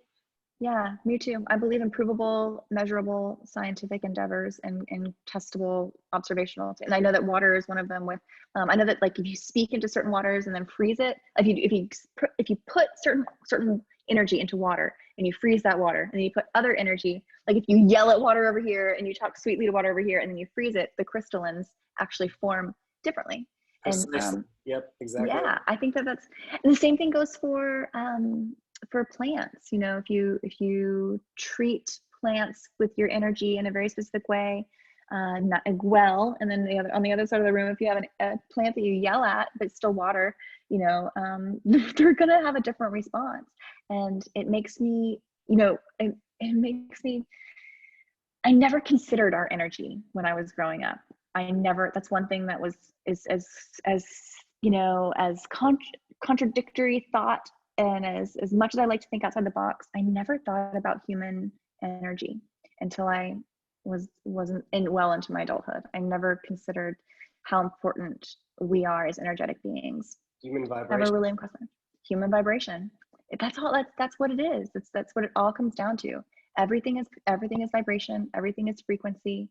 We are a sum total. We as humans, everything within our body is vibrating at a specific frequency. Our heartbeat has a very specific frequency and vibration. It's different than the wavelengths that are happening in our around our neurons in our brain. They're kind of going. Sometimes they're firing really quickly. Our blood's pumping. It's not always at the same rate as our heartbeat, depending on where it is in our body. Like our liver's processing stuff at a very specific rate that's different. You know, we have all of these faculties and frequencies happening on a physical level, and then energetically, emotionally, we've got a whole other subset of energies happening. You know, when you're down, when you're depressed, you feel a very specific heaviness, lowness. It's almost like you're being pulled down, a weightiness emotionally. When you're happy, you feel like a lightness. You really feel like a light on your feet, almost like you could just lift off the ground. And so there's all these separate energies that are happening physically and emotionally in our body. And then that's just us. That's just one person. And I've got a million different energies going on, and there's a sum total for me. And I've got my personal vibe. And then across you've got your own vibe. And then over here, so they've got their vibe and they've got their vibe. And together as the human experience, we all have like a total human vibration that is measurable and that is so powerful. And that is, if we realize how powerful we all are together, like we are the most powerful experience on the planet. Our shared physical and spiritual and conscious experience right here in this realm is like the most energy, the most spectacular. But yet we're all just kind of like living, you know, like, oh, you know, I don't matter. So many people think that they don't matter on an individual level, but like I think that we all just need to realize how mighty we are. We are super, super mighty individually, energetic beings, and then together we're just like a fucking force, you know, a real force of nature. And we are the many, and our elite foes, you know, they are the few. And I think the last thing that they want us to know is how powerful and incredibly connected we are, and how energetically positive we could shift this whole experience if we just banded together. And I believe that. I know that you talk about shifting into a new way of living, and I think that is 100% where we need to go is a march away from these false systems that have been in place for a really long time. But just because they have been established, and just because they have been existing and proven over time to be in place and strong, does not mean they're valid, and does not mean they serve us. And I think that you know, the biggest gift that we could give to the next generation is the ability to walk away from everything that's ever existed. All the things that have previously been valid, instead of being like, oh, you need to walk on the back of your forefathers, or you need to, you know, walk in the footsteps of people, you need to walk in the same path that has been created for you. I think the best gift we could ever give is say, I've erased every footstep that ever existed, and you need to head in the direction that you feel is right. You know, Do you think no history at all is the way to go? I wonder, because I think I wonder about that. I wonder what we could achieve if we never taught our children about slavery, if we never taught our children about the wrongs and the cruelties of the human experience. I think if we just started fresh and started with love only, positivity only, I think we should even get rid of the language. I don't know how we're going to do it, but I think that we need to get rid of our spoken language. I mean, I'm talking big stuff. I'm talking, because our language is all about deception. But I do believe at the base of human experience, we could communicate telepathically if we like, I think kids can do it. I think kids can. I think that's why kids have imaginary friends. I think it does exist within us, but we beat it out through language, because language is an operating system. Language is just an OSU install. We install our language. And if we didn't override our what we're born with, I think that some pretty incredible things could happen. But that's just not how society works. Like there's no way to avoid learning the language as a child. You just have to, unless you were born in the woods or born in a white room with no windows, and that seems pretty strange. But a couple of things. I agree with you that we could be telepathic. We could get rid of language and form another way of communicating. Just vibes. I think it could be human vibrations. I really think that that's a way we could communicate. I agree with that point. The other point, though, of deleting history, I think even if we're operating at a level of being able to communicate, like literally just vibing and literally be able to like have a detailed conversation with just our vibes. Like I still think that we need, it doesn't even have to be a history. Like we should just ways of living. It could be your four tenets, the four agreements. What are they called? The four agreements. The four agreements. You know, I think that's something even I think that you can have a philosophy without a history. Does that make sense? I think that you can have a way of living without a. No, certainly. Yeah. And I don't want to I think I have a very yin yang attitude toward history as well. Like I totally feel where you're coming from, but I also feel like, so it's like this, the hippies, right? They saw that the story that we were living in was destructive, and they attempted to break out of that. But I feel like part of the reason that they failed was they did not have another story to live by. Oh yeah. Our stories are so important. They're structural. Like when you were talking about language as an operating system, like I think language and history are so interconnected and interrelated, like because of time itself, because of the nature of time.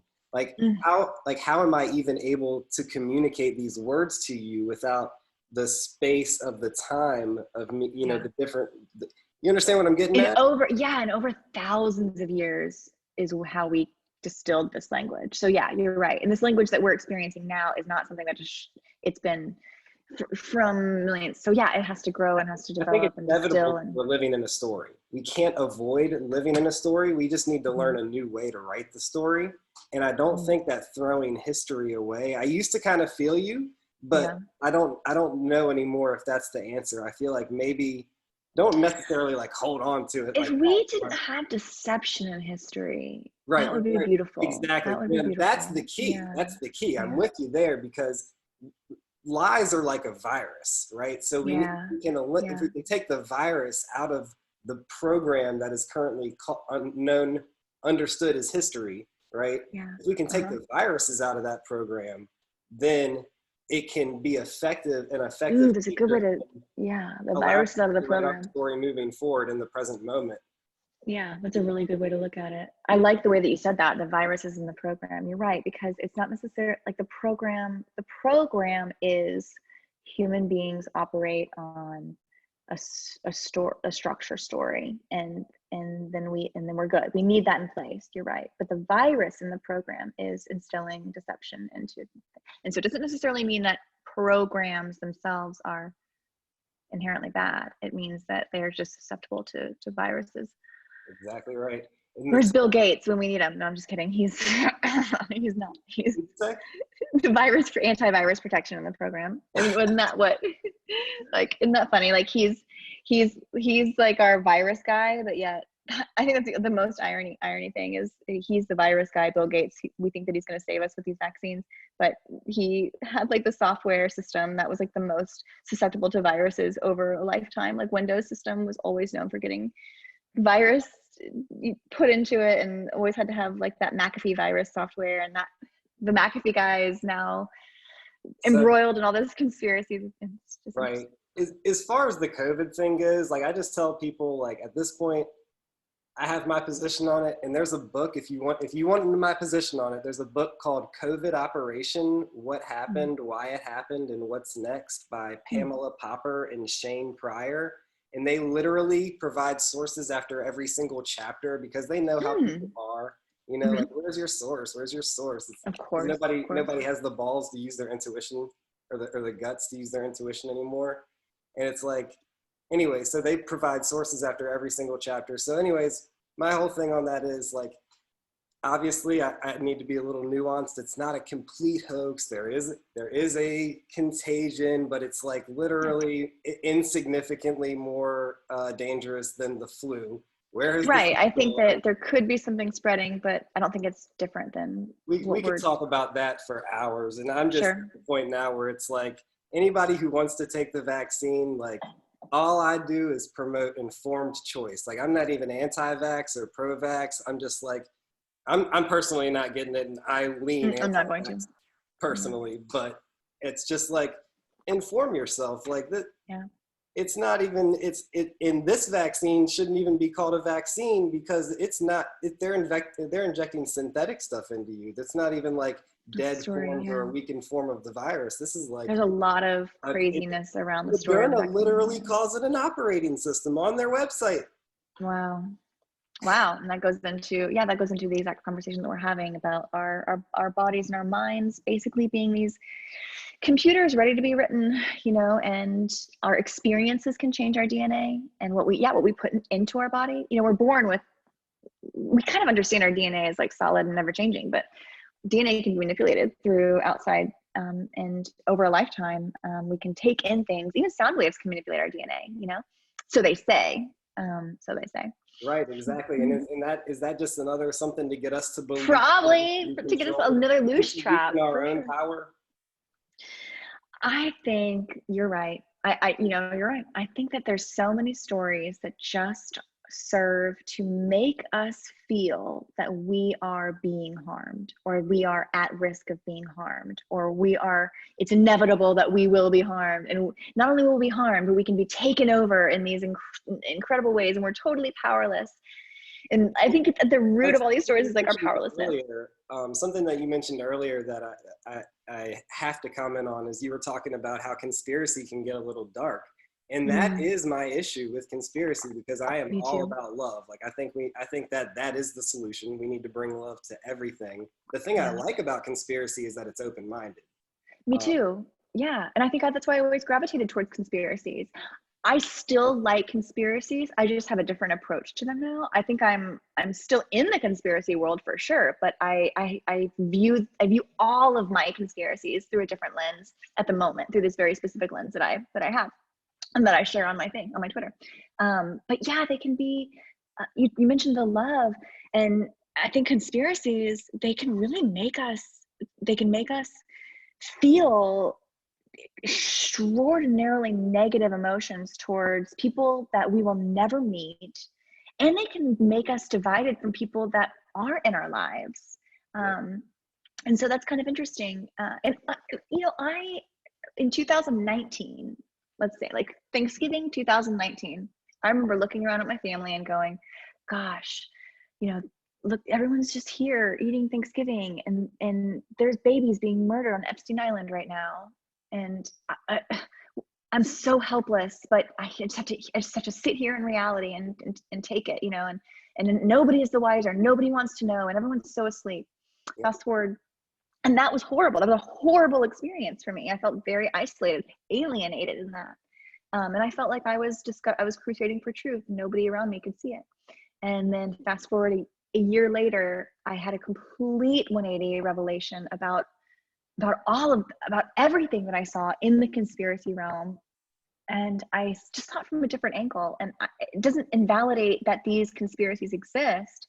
It just changes the way that I think the conspiracy can be viewed.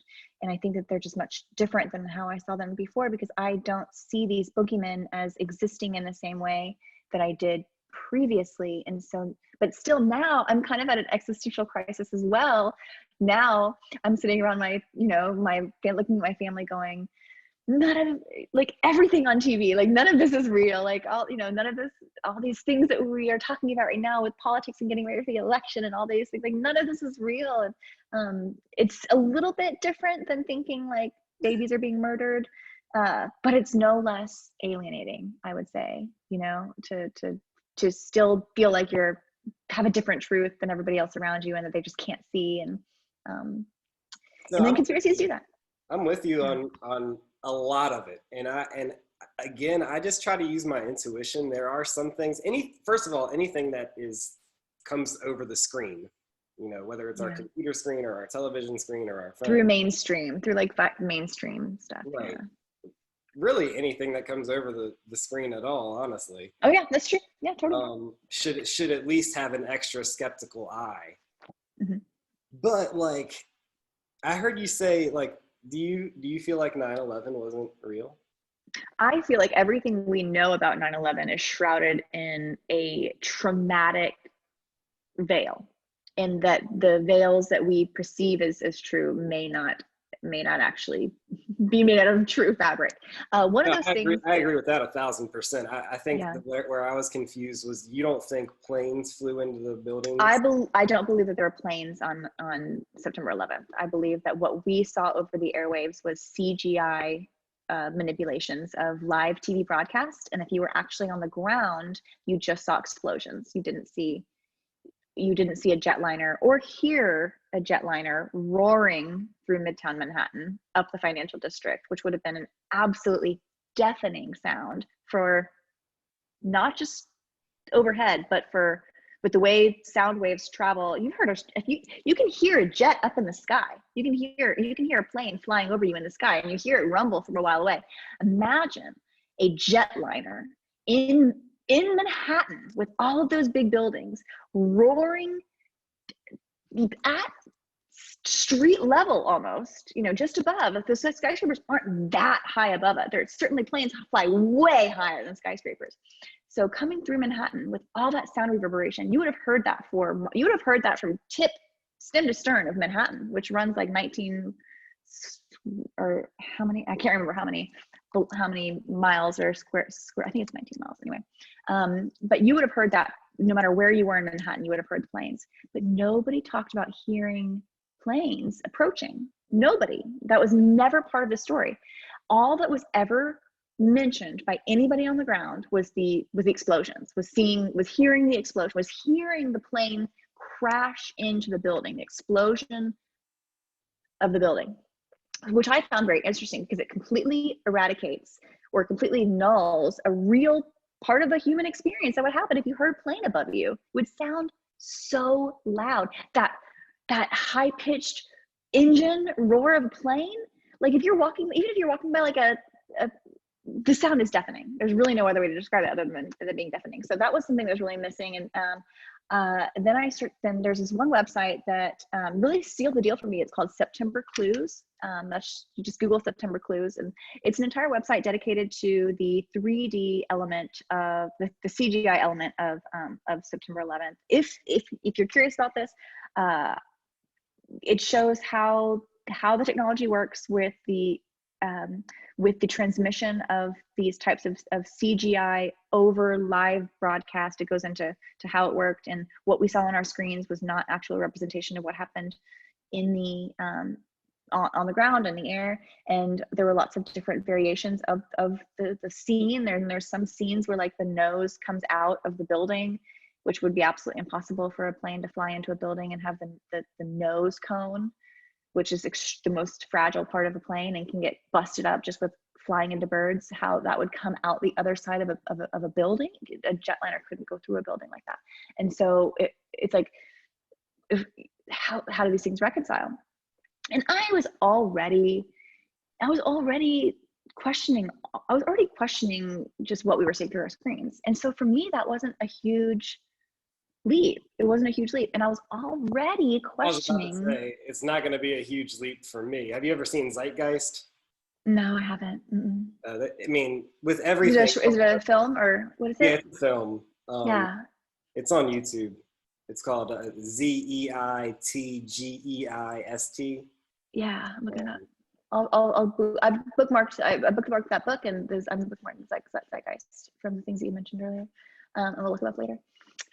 They talk about a lot of deception from 9/11. I mean, I personally don't think a plane hit the Pentagon. I don't think a plane crashed in a field in Pennsylvania. So it's not going to be much of a stretch to say that I don't believe planes hit the Twin Towers. I mean, nothing even did World Trade Center 7. It's not even mentioned in the 9/11 Commission report. I know. And what's interesting is page one,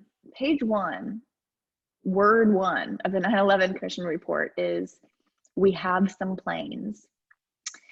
And to me, that means, it doesn't just mean airplanes. I think what they're saying there is we have the plane of consciousness, the plane of existence, the plane of reality, like we have some planes. We're working with some planes here.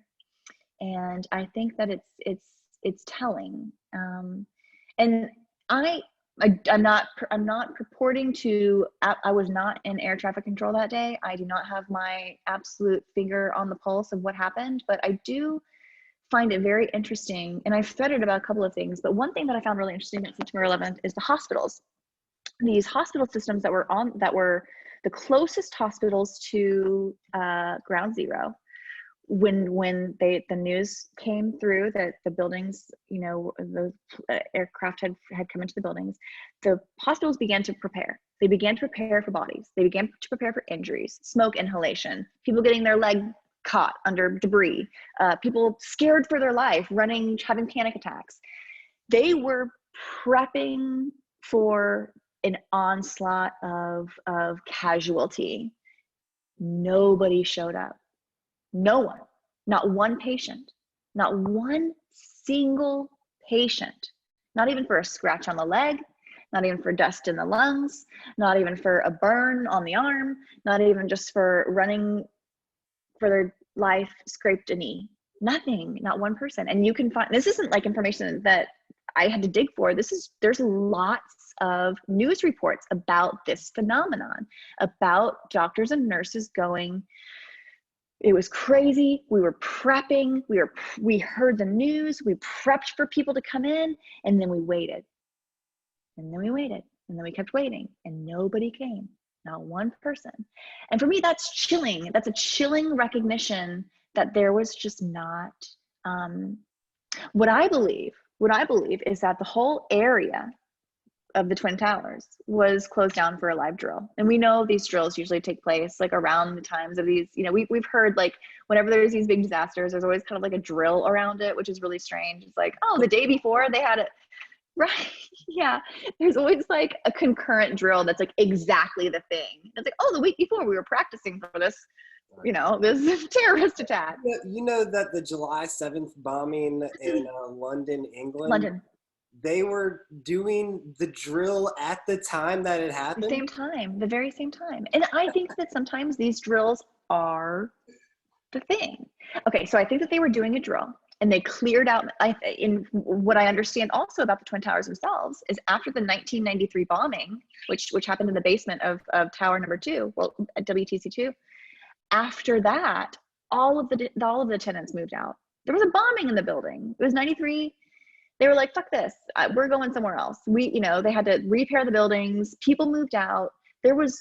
By 2001, there was no actual physical personnel in the World Trade Center other than the restaurant on top, which was called Windows to the World. And people would ride up the escalator, ride up the elevator system, take hundreds of floors upstairs, think they were passing robust office space, you know, in the World Trade Center, but they would just zoom right to the top and they would get out and they'd have this illustrious, beautiful restaurant. And that was really that was the attraction. That was like the only operating business in the World Trade Centers at the time. And there was a hotel on the bottom as well, but that was also not in use at the time.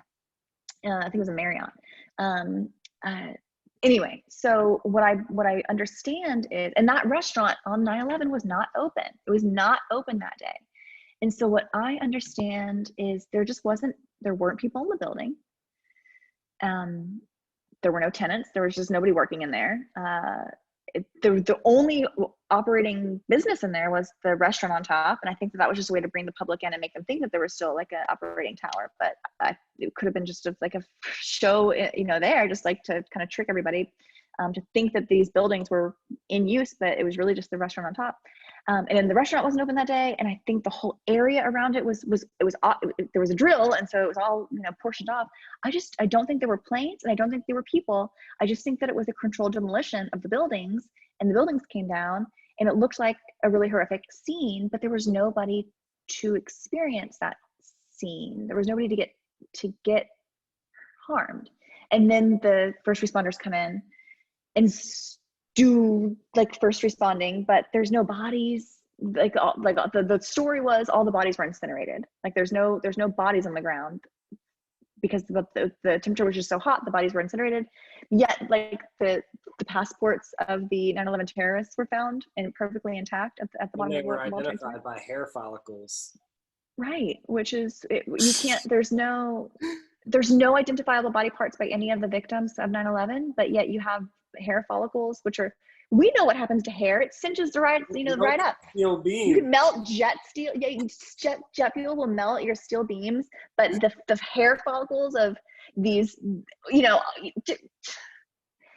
the mental gymnastics required for these types of stories. Conspiracy theories are the people that believe this shit. Yeah. Well, I did. You know, I believed totally. I did.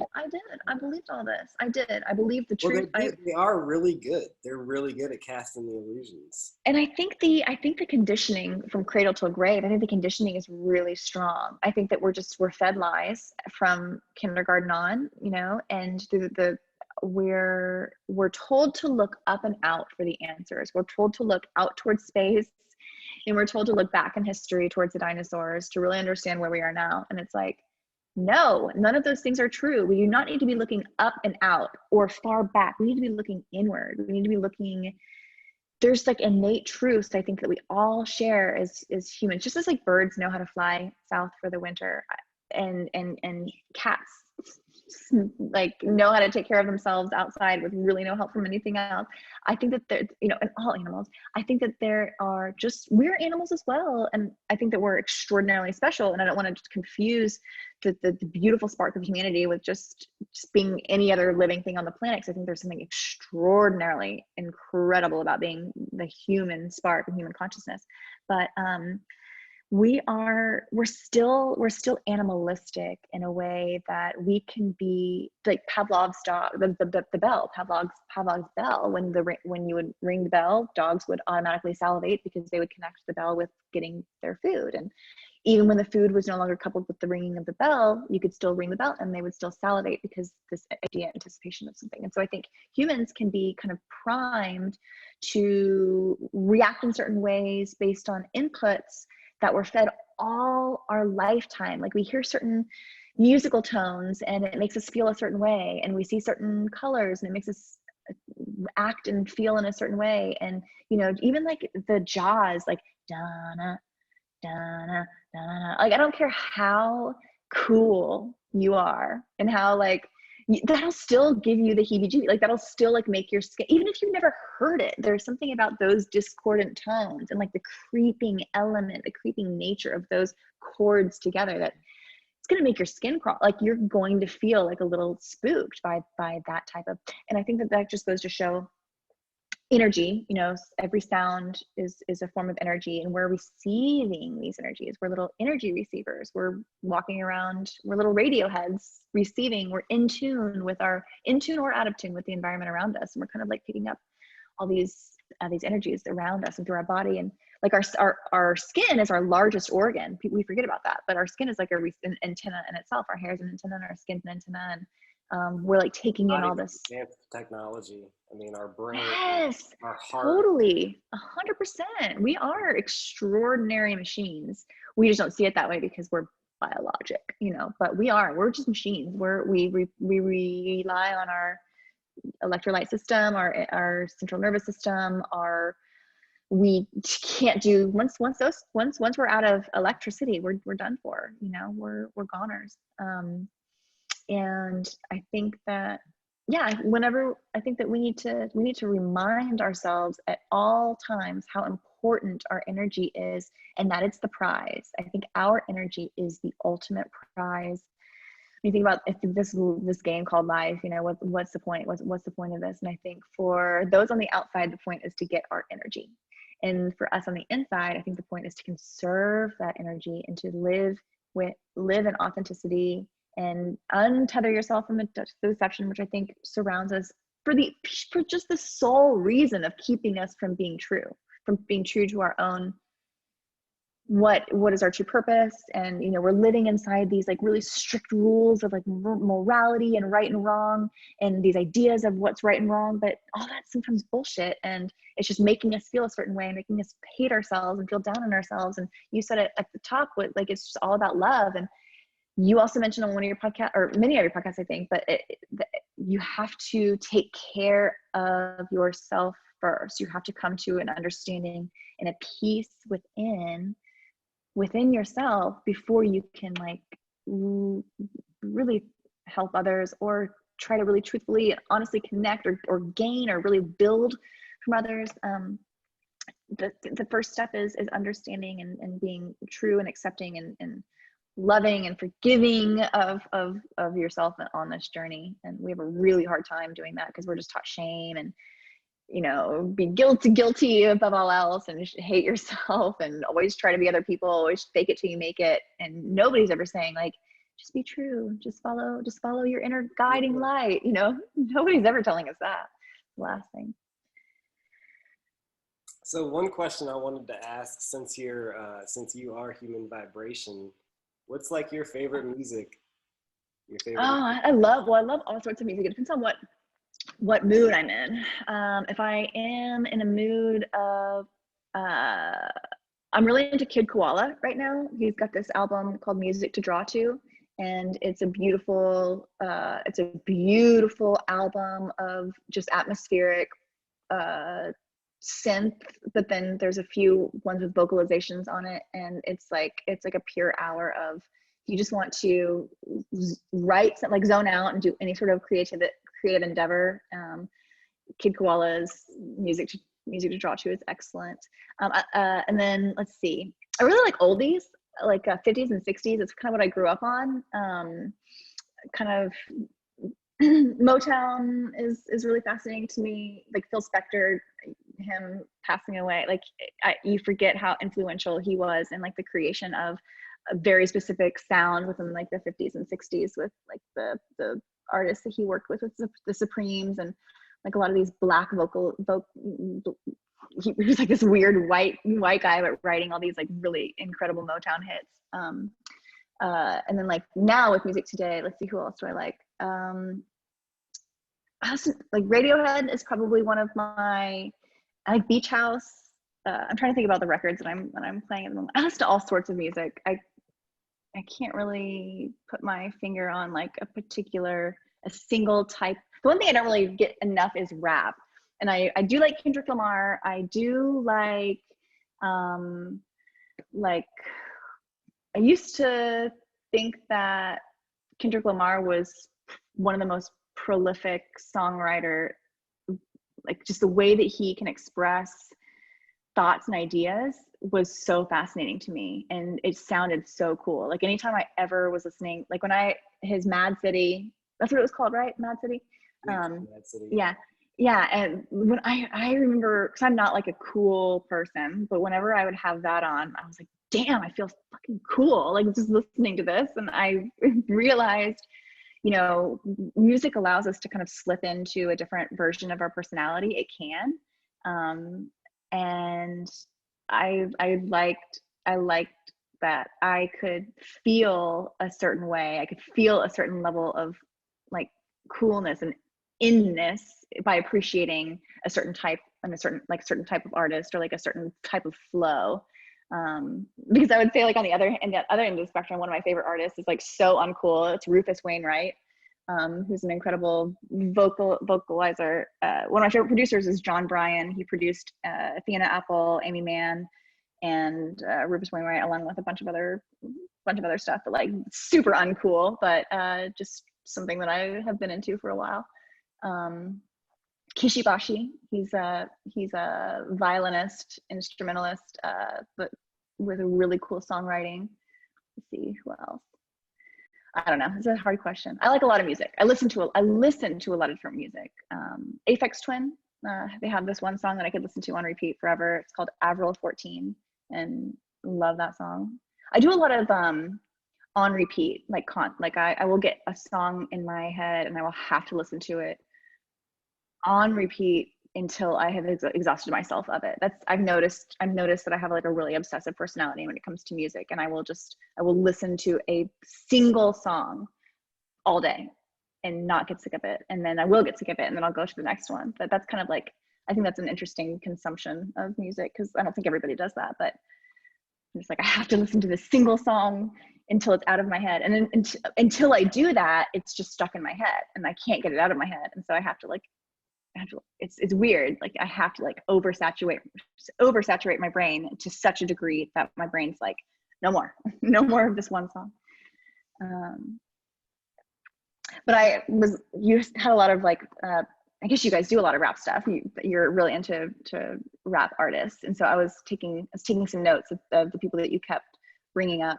I hadn't heard of any of them, but I was like, oh, I should feel cool again and listen to these artists and see what I see. So maybe I'll try on some of your artists. I definitely like hip hop. I'm all over the place too, though. I'm just, especially when I'm with a guest that's their main thing. We music, can connect on that level because of the shared interests. But I mean, I'm all over the place too. I listen to, I don't know if you know, like Sturgill Simpson. I don't know if you've ever heard of like Emancipator. Emancipator is kind of like a synth. It's really hard to even put a genre on him, but he's kind of like a melodic, like house music, chilling. Okay. Yeah. Sturgill Simpson, he's like psychedelic country music. It's like country music, but he's got a psychedelic element to it too. So it's hard to even explain. But one that I would recommend for you, since you say that you like a lot of different types of music, there's this one band called Mayday that I try to get everybody to listen to. And how do you spell it? A certain type of person. M-A-E or M-A-Y? Mayday, all caps, not Mayday Parade. It's Mayday, all caps, with like a Spanish exclamation before and an exclamation after. Okay. They're like, you can't even put a genre on them. You can definitely tell there's some hip hop influence, but they are, I mean, reggae influence, pop influence, like Miami, Latino. Okay, cool. Band. Yeah. Oh, I see. Yeah. Minute to Midnight. Cool. And they're fucking awesome. So yeah, check them out. One other thing, I remember you said earlier something about you were pro smoking, but not cigarettes. So I'm assuming cannabis. Yeah, I'm pro cannabis. I've never done any psychedelic or really any hard drug. I'm not pro drugs, quote unquote, but I'm pro cannabis. I'm pro psychedelic, but I wouldn't do it for myself. I don't think that I need psychedelics. I think that my brain's, people tell me like, oh man, if you just did this, like, well, imagine what you would see. And I think, like, I don't know if I need it. I think that I'm already able to get to a state within my brain where I'm like able to kind of dissociate from the ego and the attachment of all these like societal things, and sometimes like think thoughts that, like, I don't know. I don't want to risk losing that. I don't want to risk burning that in any way. And so I just try to feed that and nurture that. I totally understand. Yeah. If for someone like you who's already there anyway, if you were to ever do it, I would recommend like take the smallest amount Yeah. that you And I think for me, it would have to be like a gifted experience. It couldn't be something that I sought out. It'd have to be something that I was gifted. Like it'd have to be like a situational thing. If I'm traveling and I'm like in the desert of whatever, and like I am gifted this with people that I trust. Same thing with crystals. I've always wanted to get into crystals, but I've always said like, this is something that's really powerful and energetic. I think you need to be invited into it. And I have been waiting and waiting and waiting. And finally I did this podcast with a podcast group a couple of weeks ago, and they are sending me crystals. And I was like, and I didn't say anything about that. They didn't know that I was like waiting for the universe to finally send me these crystals over so many years. But so I thought that was like such a cool thing. Is I just always told myself that this is something that I'm interested in, but I can't do it on my own. I can't seek it out. I have to wait until the path provides it for me. And I think the same thing will happen if I ever do psychedelics. It'll just be something that happens very organically, and it can't be something that I seek out. Yeah, when you're ready, it'll find you. Totally. I think that's, yeah. And the path reveals itself to those who seek it. And it goes both ways. Like the path can reveal itself in a really destructive downward spiral. Like you can head down that form of path, or the path will build and reveal itself in the direction, the energy that you're seeking with. If you're seeking with a pure light, I think that so yeah, it has to be mindset and all that stuff. So, but yeah, pro cannabis. We kind of talked like offline about it. Like, I think alcohol is probably not good for humanity. I take a shot of whiskey before every podcast because it kind of helps. I'm like super jittery when I first start. Like I stream stage fright for the first 10 minutes. I just like can't even think about anything. And so I think that sometimes helps me get out of it. But that's really the only time that cheers. I haven't drinking any actually. I was gonna take a shot with you when we wrapped it up. Okay. Well, I didn't really take mine, so I'll take one with you when we wrap. Yeah. One thing that you mentioned during the podcast was that you played video games as a kid and you don't anymore. Yeah. I'm the same exact way. What was your reasoning behind? I know your reasoning is not going to be the same. Well, I had an older brother and I wanted to do everything that he did. I mean, I just wanted to be just like him. I wanted to, he played, we had Nintendo, we had Atari, and then Nintendo, and then Super Nintendo. And he would play casually and he would always beat me. And I remember I would get so obsessed, and whenever he was away, I would like practice the game like all day long. I would literally like just get into this mode where I was like a ninja. I had to like max out the game. And like I remember this on Super Mario Kart, and I would play all like the practice rounds, like the where you would just like do the lap by yourself, and I would continue to like try to get better and better and better. And then I would like casually challenge him, like, oh, you want to play Super Mario? After I'd been like just doing drills for 8 hours, just practicing. And then finally I got to the point where I could beat him all the time. And he was like, what's going on? How'd you get so good? And I think I just have this like internal, just competitive. So video games allowed me to like express this like both obsession, because I'm really competitive with myself, and I get obsessed about like, if it's like a time trial, I'll get obsessed with like beating my time, even if it's just by 1 second, like perfecting the movement to be the most efficient. And I just have that kind of like obsessive nature about me. And then like computer games, I got really into, so that was like one thing as a kid, like just playing against my brother. And the computer games, I got really into like The Sims and SimCity and like world building games. But I didn't really play it for the person element, like the players element. I did it to like build the world. I liked to, like with The Sims, I like to build like the house and the environment. And I would spend so much time on that, and then be like, oh yeah, people are like, a part of this game is like having people in it. And so I like let the people in and let them get into the houses and stuff. But for me, the most important and fun I was like building the environments, and then I guess populating them was something you had to do eventually. But that kind of taught me a lot about 3D mapping as well, because I wanted always to trick up the system, and you could do that by taking the graphics and like editing them in Microsoft Paint. You could take these graphics from inside the game, like the Sims characters.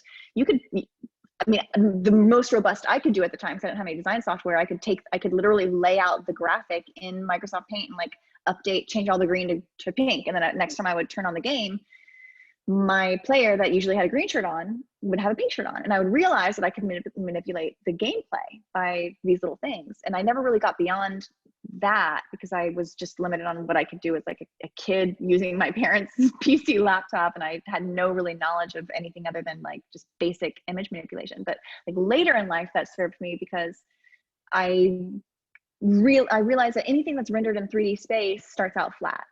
Everything, like with the Sims characters, they look human-like within the game because they're being rendered in 3D shapes, like a face shape. But if you take them out of the gameplay and you open up the graphic, it's just like a flat, like skin suit. You know, it's like you take your skin and just like lay it on a table, filleted. It's really kind of creepy looking. And I remember seeing these filleted humanoid graphics and being like, huh, I guess that's what skin does. It just kind of wraps around us, you know? And that's, you know, that's today with 3D mapping technology. Yeah, if you're designing, so one of the steps we talked about was like the stone statue of it. And like, that's the sculpture. That's the sculpting. That's just the structure of the face, of the structure of the body. And then on top of that is just a skin suit. It's just like flat. It's like an outfit for the body, for the musculature. Yeah, and that's rendered like in a flat, if you were just like to take off your skin and lay it out flat. It's really creepy to look at, but that's how graphics are developed too. Just how the human skin is laid on top of our artifice of our skeletal structure. That's exactly how graphics are built as well, with like these structures upon structures, skeletal structure on top, then the skin structure wrapped around that from flat to through like a skin suit.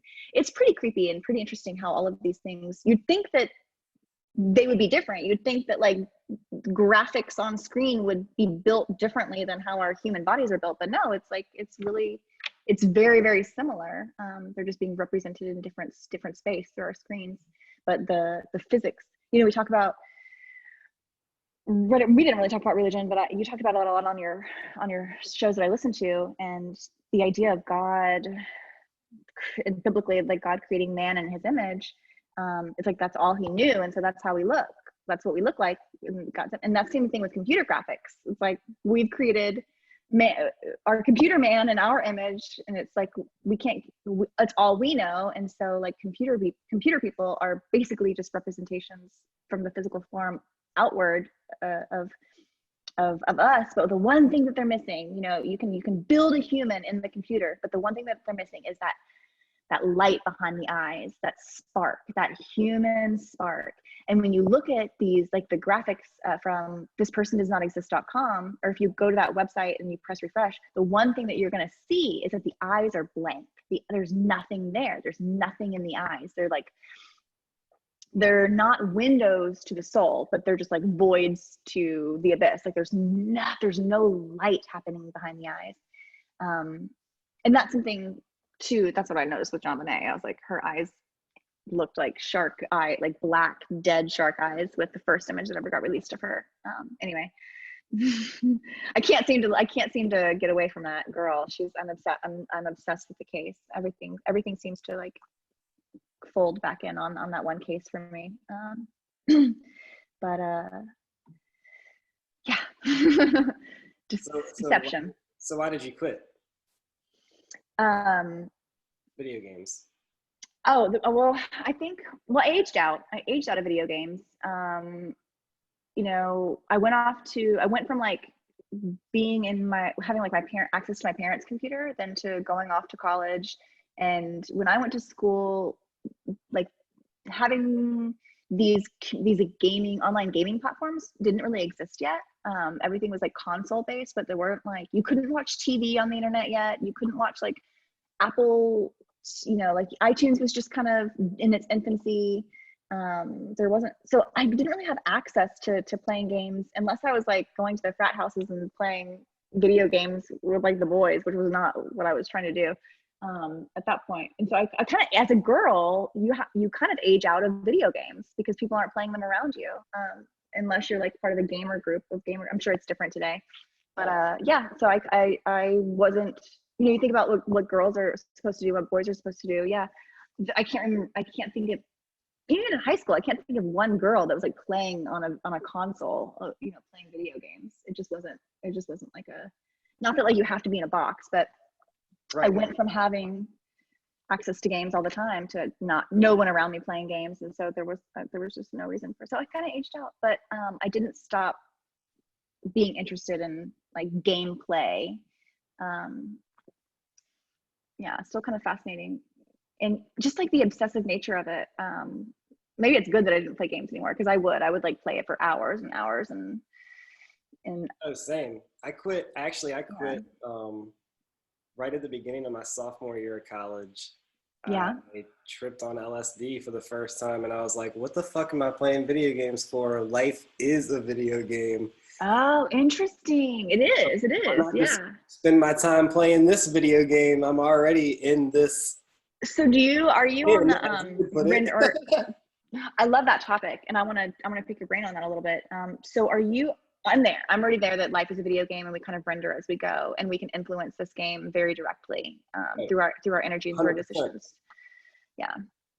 I'm new to this. I'm new, but I'm seeing it take real shape in my life, with like, now that I feel like I've kind of taken back a little bit of control, like through my own awareness, through my own awakening. I feel like I have finally taken what I believe is like the pilot seat of this life that I'm living. And instead of just like always going along, almost like as a co-captain in my own adventure, like always just going along with someone else's version of my own dream, that I was just given this dream. Like I didn't want to go to college, but that was just the way I had to, you know, and I'm glad I did for lots of reasons, set me up for success, blah, blah, blah, blah. But like, that wasn't my dream. It was just a dream that was given to me. And I've lived like that my entire life. And really, it hasn't been it wasn't really until the last year significantly, but leading up to that past couple of years, where I made these really significant moves to become more autonomous outside of the quote unquote systems, but the financial system, like, you know, the idea, my personal relationship with what debt meant, and like my ownership of debt, and how I lived my decisions I would make around that, because debt is enslavement, and the way that debt is set up in society is a form of enslavement. You cannot make certain moves when you're burdened by debt. And like, the American dream is all about getting you into debt. That's all the American dream is about. It's crazy by how much debt you can handle. Also with I would say with pharmaceutical drugs, in my early 20s, I was on sleep medication and anti-anxiety medication for reasons only because I went to the doctor and said I'm having trouble sleeping and having anxiety. And they were like, well, this is what you need, you know. And it wasn't a conversation about like, well, what's going on in your life? You know, you're a young woman. What's your burden? What's going on? Like, you know, yes, you're new into the workforce and doing all these things, but what's really going on? Are you sleeping? Are you drinking caffeine? Hari? Never. Check. All right. So there's a book called Lost Connections. It's really amazing how you just worded that, because that's pretty much the start of his book. Is he tells the story of, you know, he grew up and he was, you know, there's a whole other side of the story too that has to do with addiction. And his first book was actually about the war on drugs, but he wrote another book called Lost Connections. He's actually the person that gave me the idea about addiction is actually better to describe addiction as bonding. And he says that, you know, our whole medical model is based around like, oh, you have depression, take this pill. Oh, you have anxiety, take this pill. 100%. It was not a conversation. No one ever asked like, why do you have anxiety? What's going on in your life? Like, how are you? What's going on with your parents? What's going on with your family? What's going on? Yeah. Nobody asked those. Not one. And it wasn't like, and I'm lucky that I didn't get, I couldn't like, I couldn't afford to like stay on medication for a long time. So it was more of like just a couple of months where I thought that I believed that this Band-Aid was going to be for me. And I was taking anti-anxiety medication, which is really strong, and sleep medication, like to help me go to sleep. I didn't need either of them. I really just needed, exactly like you said, I just needed someone to redirect, like to kind of like understand where all like the missteps I was making in like my behaviors and my relationship with sleep, my relationship with caffeine, my relationship with my nutrition, my relationship with my family, you know, all these little things that were causing me unnecessary emotional energies, bonding issues. for sure. And then I went through, like, I didn't get my prescription refilled because I didn't really think twice about it. I just knew I didn't really want to, I was like, I can't really afford this. I don't really want to do it anymore. And I went through withdrawal, and I was only on these medications for 2.5 months, almost 3 months. And I went through, because I didn't get my prescription refilled, I went through withdrawal. I was at work, and it was a couple of days after I stopped, and I remember like sweating profusely, and I had to go into book a meeting room just so I could go like have what I thought was like an existential crisis. But what was really happening was like a physical withdrawal symptom of this barbiturate that I was on, this anti-anxiety medication, this sleep medication that I've been on. And nobody told me that this was going to be a thing. Nobody told me that my body was going to get addicted within a week, that I was going to be psychologically and physically and chemically addicted to these drugs within a week. My doctor there was no conversation. He became a drug dealer. And then I got shingles from the whole experience, which is the most extraordinarily painful, like, oh my God, I just had this huge, and so for me, and that was in my early 20s, but for me, that was just this solidification, this understanding that I had to be my advocate. I had to be my own advocate when it came to my health. And I had to understand, I couldn't just blindly go into the doctor and say, hey, I'm kind of feeling like this. And then be like, okay, whatever, you just fuck me up, doc. Whatever medications you want to give, I'll take them. That's how I felt. I felt like my doctor was going to prescribe me the best thing for me. I really trusted the white coat situation, and it was kind of fun. I was like, ooh, I'm gonna get all these meds. Fun, I don't know. I had this like idea that I was gonna sleep great and have no anxiety, and I was just gonna be fixed, And then now I do have all those things. I sleep. I sleep great, and I don't have anxiety anymore that 12 all day around, but has nothing to do with the medications that I'm taking. It has everything to do with my lifestyle and my ability to finally bond properly and love myself, and all those things that were albatrosses hanging around my neck because of the way that we, grown up in this false system. All those things, they create like a weight, and they create these psychological traumas that we carry around with us, and we try to medicate, and we try to self-soothe, and we do it in ways that are really negative. And that's just part of the system too, is we're told that there's nothing wrong with taking narcotic sleep medication. There's nothing wrong with taking anti-anxiety medication every single day of your life, or these ADHD drugs for these kids that all, if they just didn't eat sugary cereal for breakfast, maybe they wouldn't go to school bouncing off the walls. We just don't. Just a hunch. It's just a hunch. Or like Kool-Aid, we give our kids like juice boxes, and everything they eat is sugar. Like literally everything kids take in is just sugar. And then they have all this energy, and we're like, these kids are exhausting. I wonder why. And then moms are just like chugging wine, and it's like, we're all just on our grape juice, we're all just grape juicing ourselves into oblivion. But I think I don't want to end on a bad note, because I really want to talk about the positivity. Like the love element is so pure, and it's the cure. It's the healer. It's the healing. It's healing, and we all self-love. Yeah, it is. It's the healing human vibration, and we are. We have the ability to really heal each other, and to heal from within, but we have to heal from within first before we can be capable of helping other people in their healing process. And when we're not healed, when we're carrying around traumas, we can hurt other people. We do hurt people. Yep. Exactly. No matter what. And it usually takes the form of however you've been hurt. That's usually how you hurt others, or it takes another detrimental form. But it's really, really difficult to raise others up when you are inside battling. When you're inside in some sort of negative prison, a prison of the mind. Yeah. So actually, we can still end on love, but I did have one other thing. Taking the purples a little deeper, yeah, of course. what is the purpose of all of this? What is color psychology? And then not only that, to me, it feels like numerology or any of these other occult sciences or arts or knowledge, where it's like people are scared to look into it because it's like the occult, quote unquote, and it's like conspiracy and stuff. But it's like, it's only bad if you use it for bad. Like nobody factors in the intention. Like, yeah, they're using all of these like godly like knowledges, like divine knowledge, like numerology is pretty epic. I don't know if it really is. I've only scratched the surface of numerology. Same, just scratching the surface, but it's fucking crazy. But even then, it's incredible. And there's some users on Twitter that I follow that are like so they catch everything. They catch everything with the numbers and like with the especially the dates between things happen, like the in between numbers that fall.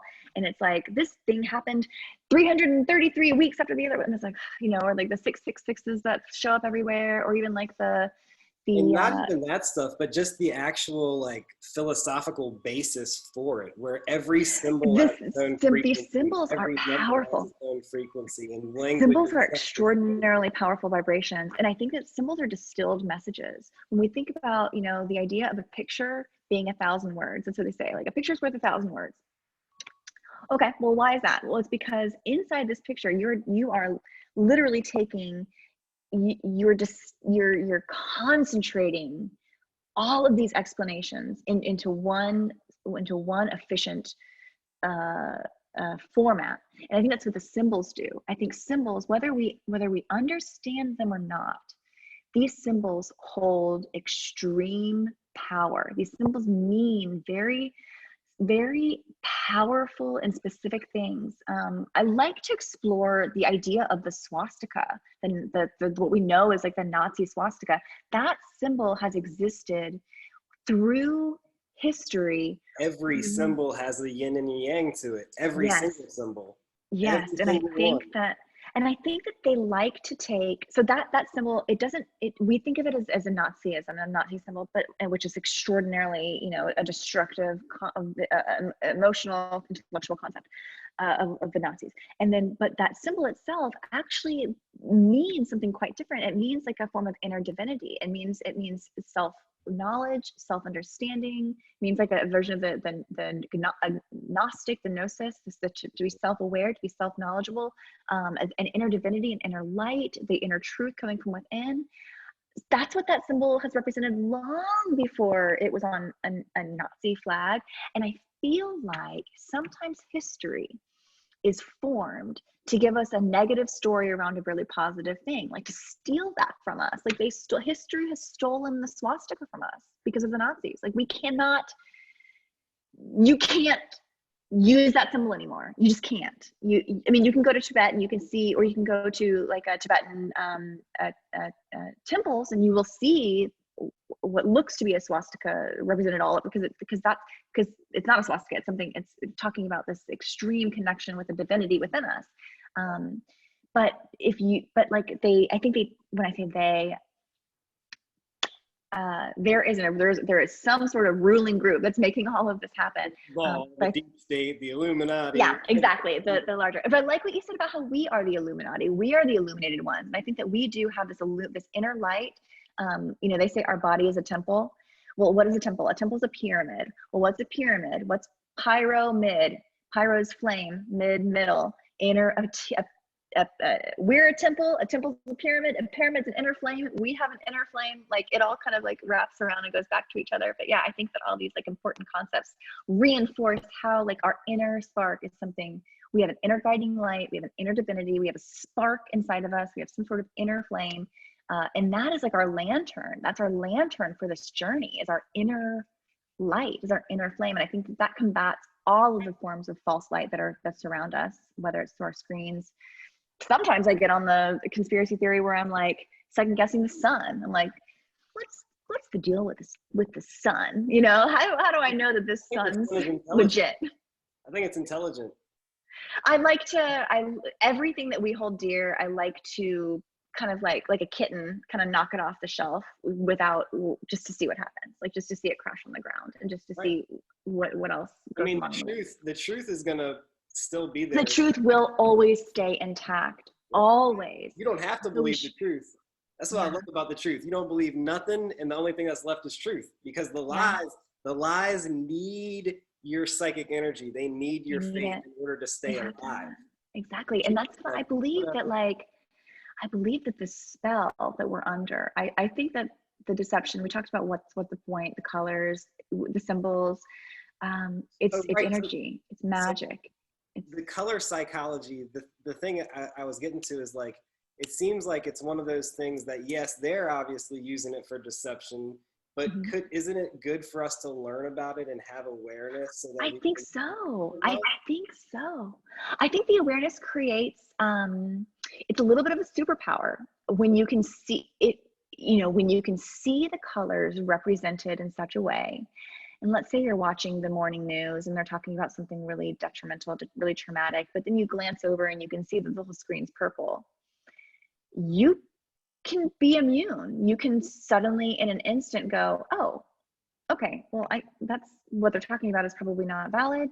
Could just be a signal that the purples are telling me that this whole segment is invalidated in my mind, and I can move on with my day. And this story rolls off of me rolls over me as like a passing cloud that is no longer shading my consciousness. How can we use purple to our advantage? Like, if people ask me that, they're like, do you wear purple? Or, what do you think about purple? And I'm sitting in a purple chair right now. You can't see the lights, and you're wearing purple. I think purple is a really powerful color. And I think that for everything, just like the symbols, I think that the swastika example that actually is a very powerful, beautiful symbol outside of our context of it. I think that it is possible, and it is important for us to take these back, to take the power back, because it's used because it's powerful. Exactly. It's used because it's powerful. And I think that I wear purple purposefully now. Like I every once in a while, if I feel like, if I have something very, very important and I like need to feel like really energetic, like in charge of energy, or like I need to be like a walking energy field, I'll wear a pop of purple. And to me, I am just aware that I've got this little force field on me, and I'm going to use it for good. I'm only going to use my powers for good. I'm not trying to go rob a bank with a purple mask on or something, but it's just, I don't know if it's valid or not, but I do believe, because I do believe that they are using it against us. I believe that. And because you said the yin and the yang, that's the thing. You don't even have to believe some of this stuff. Like, that's the thing about the truth. You don't have to believe it. If you just have the eyes to see it. True. The awareness. Once you see it, you can't unsee. Once you see, you can never unsee. And you don't even have to think that anything bigger is going on, but you will start to see purple. If you start being aware of it, you will start to see it.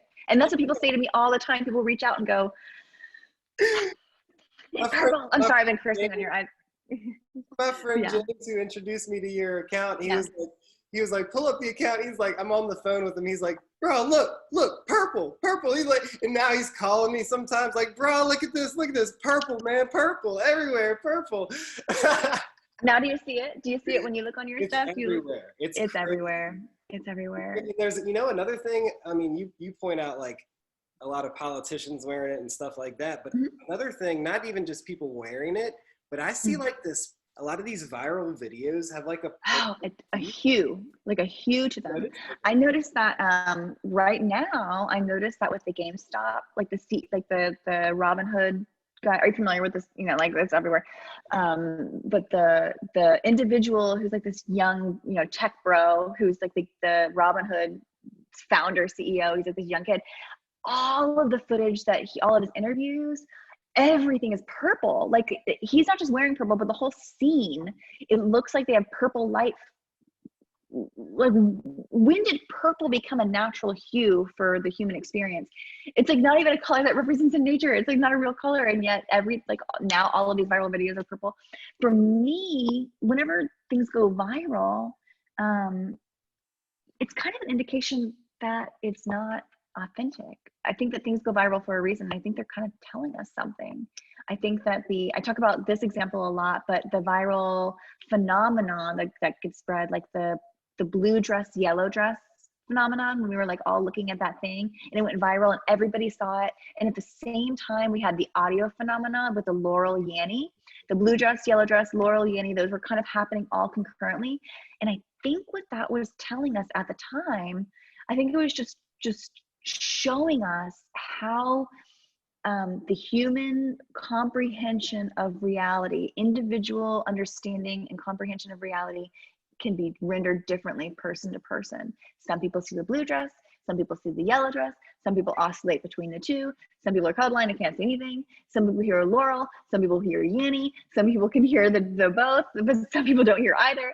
And it's just like, this is all just one file, like one source. But what we have to understand is encoded in these single touch points, just like a symbol. What's encoded in this seemingly this singular source is so much more than just, it's like a suitcase that's packed full of shit that our brain is unpacking, and we don't notice it. We just think it's this like flat symbol, but our brain is doing all of this unpacking of the meaning of these symbols and the meaning of these, even the phonetic alphabet, even, you know, the way that we A, B, C, D, E, F, G, like the mouth sounds that we're making with our phonetic alphabet, they're little swords or little energy spears that we throw out into the universe. Every time we speak, every time we say words, we are forming these mouth sounds that create these waves that go off into the universe. And there's sometimes really destructive,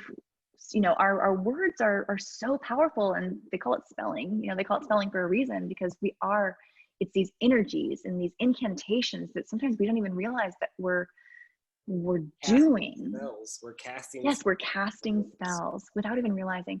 And I think it has more to do, so much less our words and like the dialogue that we're having, and more with the sounds and the energy behind, like the K sound. Yeah, is really like there's a big energy boost that's coming out whenever we like say certain sounds. And like the S, you know, it creates a very specific energy wavelength. It's a fire sound. I learned this from the numerology book. It's the sound that fire makes. That's why it's a fire. Are you talking about the S or the K? S. The S, yeah. The crack, like yeah, like you turn on the gas and creates that spark, yeah. Or like light a lighter and even the word hiss, you know? Yeah, a spark, like, and the word spark, yeah, and interesting, yeah, totally. And these words, and like, I think onomatopoeias, right, are those the words that sound exactly like what they are. Like the word buzz sounds like buzzing. You know, they're embedded with all these energies. You know, I think that's really incredible too. I'm not sure if that's what onomatopoeia is, but yeah, I mean, yes, there's. Yeah, or something, or there's some, homonym, is that what it is?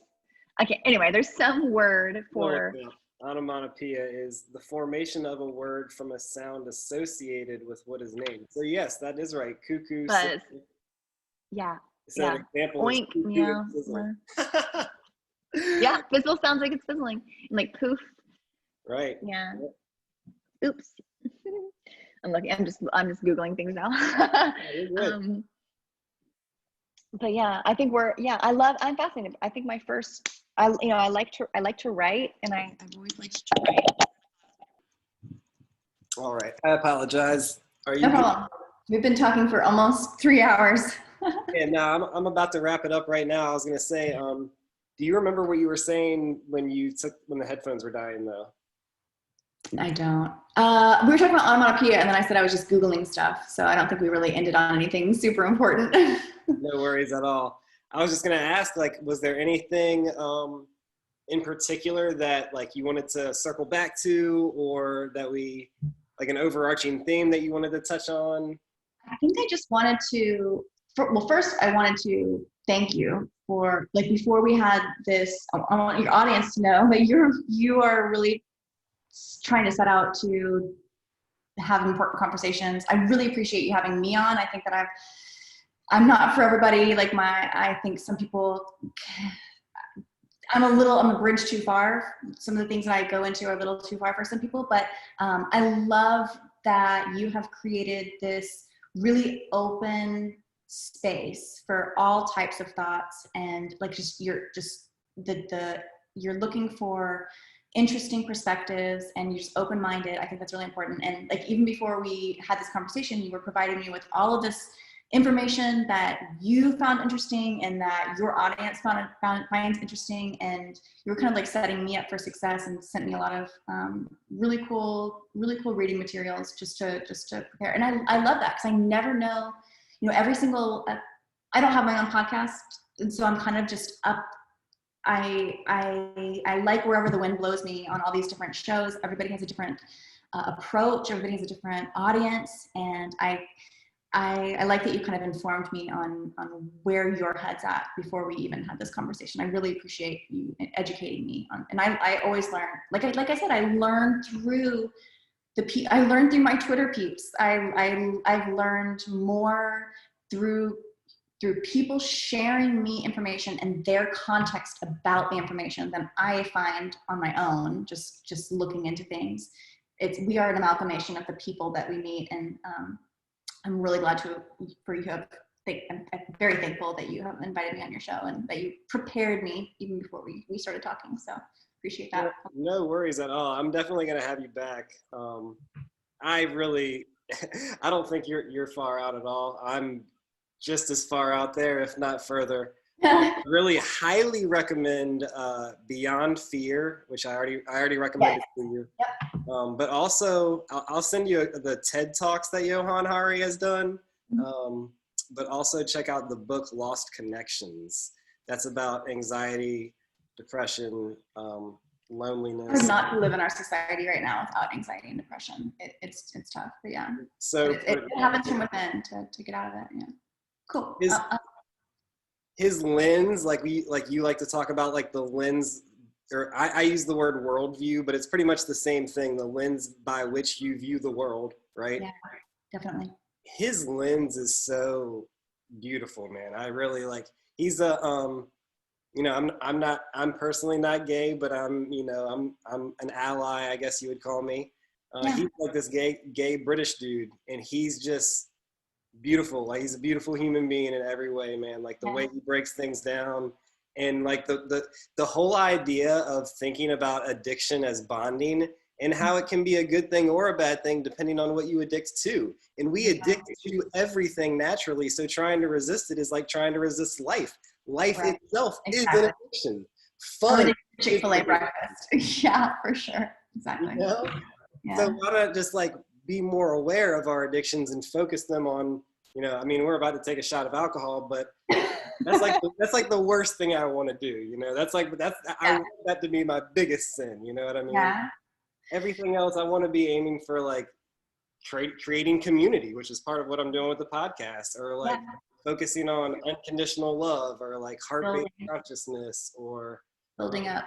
I love playing like cornhole, ladder ball, hacky sack, like these games that are like kind of bullshit games, but it's just something to be active and something to like socialize. And there's always something else happening. Like, the games just allow you to like interact with these people. There's always a different conversation that's happening above the game. There's always like more building that's happening. Yeah, I like games for that reason, because if you play the game but not get too like weirdly into it, like there's so many beautiful things that happen on top of the game, and the game just provides this like reason to get together. Because sometimes guys, I know the girls are a little bit more, we're a little bit more open with our feelings, but like sometimes guys need something to like sit around and do before they can like talk, it's like, well, we got to play this card game, or we got to play this, got to be watching football, or they have to like have something else happening concurrently to even like broach the subject of like sharing feelings and stuff. Yeah. Or girls are just like, what's going on, girl? Yeah, for sure. Yeah. Well, yeah, this was a fucking epic podcast. Much appreciated. You want to take a shot of bourbon? Yes, I've got mine's a whiskey, but I will sip. I'll take a little sip of that. I guess they're the same thing. I don't know much about the making of. But thanks again for having me on. A specific type of whiskey. Yeah, it's all I just like just a little bit, and that's all I need. I can't. As I get older, like I can't handle any more than this. But just a I'm little bit. 1,000% with you. I mean, as you saw, I can smoke plenty, but man, drinking, I didn't I drink. can't before, figure out how to like, I cannot figure out how to smoke and be a podcast guest at the same time. Yes, it might be a little harder unless there's like a third person, you know? I already talk in tangents. I already get so lost in my train of thought. I cannot imagine if I were like to add some like nonstop, you know, to add some smoke on. I'm a professional though. Okay, I'm not. I'm still amateur hour. So this is me. I'm amateur hour right here. I'm silly off of just this right here. So, okay. Well, thanks that's my again favorite for having me thing. on. This is a wonderful way to spend a Sunday evening. I really appreciate it. Yep. Thank you. Cheers. Cheers. Thank you again. I'll send you some stuff on Twitter and yeah, stay in contact. We'll do this again in a couple months. Sounds great. Sounds great. I appreciate it. And I hope your audience enjoyed, and hopefully everybody learned a little something, but hopefully they learned to love themselves more than anything. That's the lesson I'm taking away, is we gotta just be kind to ourselves and forgiving and make a space for ourselves before we can make space for others. Yeah, I think unconditional love is what we need to get us through these turbulent times. And I think we're heading somewhere really special though, as humanity. I'm an optimist. I'm always an optimist. And that's, I think I mentioned it earlier, like the one kind of like feeling that I have about conspiracy that I don't like is the fact that it tends to lead toward, and I remember you said it on one of the podcasts, like, what's a rabbit hole? Like you're just digging and digging into further and further darkness. Yeah. You know, at some point Farther you need to just experience the light. Mm-hmm. Yeah, it took me a long time to realize that, because I really thought that all of my great truths were going to be found down rabbit holes, that I just had to like find the right one. But I realized I was losing myself down all the rabbit holes. And then I realized there's no light down there. We're just digging farther and farther away from the light. So. And our purpose is just to have fun together, enjoy each other. Too. I think that we're so wrapped up. God, we could start a whole other podcast, like cut, let's go to the next one. But yeah, I think our purpose in life. I might make this 2 parts. Sorry. You might have to. You really might have to. Because I remember you saying on your other podcast that you don't like to go past a certain time. And I was like, wow, we blew past that a long time ago. But yeah, I think that there's like to have fun and to be joyful and to be like true creative masters of a certain thing. Like there's a reason people used to be named baker and shoemaker, and you know, like it's because Smith and silversmith, woodsmith, you know, like these names that are so popular. It's because they were professions, because they were artistries. We did not toil all day pushing numbers on an Excel spreadsheet to go home and medicate ourselves and get up the next day and do it all again and do it all again and do it all again and then take our 2 weeks vacation. No, like I really think that we are meant, the true human endeavor is to first find your gift, because we all have our own gift. All of us, like they're all different, and some of us have, you know, sharing overlapping gifts, but we all have our unique thing that only we can do, our unique take on frequency of light. That is our DNA. 100%. We have a unique representation that we need to find or first discover. And then once that's discovered, and that's a process, discovery, but I think once that's discovered, we have to share it generously. That's step 1, is discover it, step 1, and then share it generously as step 2. And through that generous sharing, we learn it, we hone it, we sharpen it, we master it. And then once we get to a point of mastery and a point that we've shared our mastery and other people can potentially learn from it, I think then like you can be compensated, whatever it is, whatever form of artistry that takes, whatever form of creative endeavor that takes, or like personal endeavor. And creativity is everything. Like engineers are creative, you know. You don't have to be like a musician to be an artist. You don't have to be like a painter to be an artist. You don't have to be a writer to be a creator. Like we all have to love the Toltec. You're gonna love the Toltec. I think I am. Just from the summaries that you've sent, I'm already like, I'm digging it. Literally, the word Toltec means artist. Oh, wow. Artist of the spirit, artist of life. Like life itself is an art, but you don't have to be a painter or a musician. Like the way that you live your life, the way that you speak, the way that you walk, the way that your mannerisms, that is your life's art. That's interesting. I've been thinking about that a lot lately, and I'm moving into like a new phase of my life. I'm basically crumbling a previous, like a current iteration of my life. I'm like putting that to bed, and I'm moving. There's like every basic life thing that you can have. I'm moving away from it, and I'm starting a new life, but towards this new path of authenticity that I've found recently. And I'm heading in this, and I'm eschewing all the things and taking off all the things that used to, I thought were like my badges of honor. But what they really are just like prisons that I've created for myself, and like these identities that I've created for myself. And oh, I have, oh, I'm this, and oh, I'm this, and oh, I've done this. And it's like, none of that's really me. None of that really reflects me. It's just these like, I don't know, it's this false reality that I've created for myself, and like I live behind this artifice. And through my Twitter, I talk about being authentic and being real and getting into reality and getting away from unreality. And I myself was living in like a fabrication of like, I wasn't even being true to myself. And I was like, okay, well, that's the biggest takeaway is like, you have to walk the walk if you're going to talk the talk. And you talk about not living in fear, but yet a lot of your decisions are based on fear, and you're not making decisions because you're fearful. I was telling that to myself, and I realized that at any moment, all of us, at any time, we are just one decision away from an entirely new life.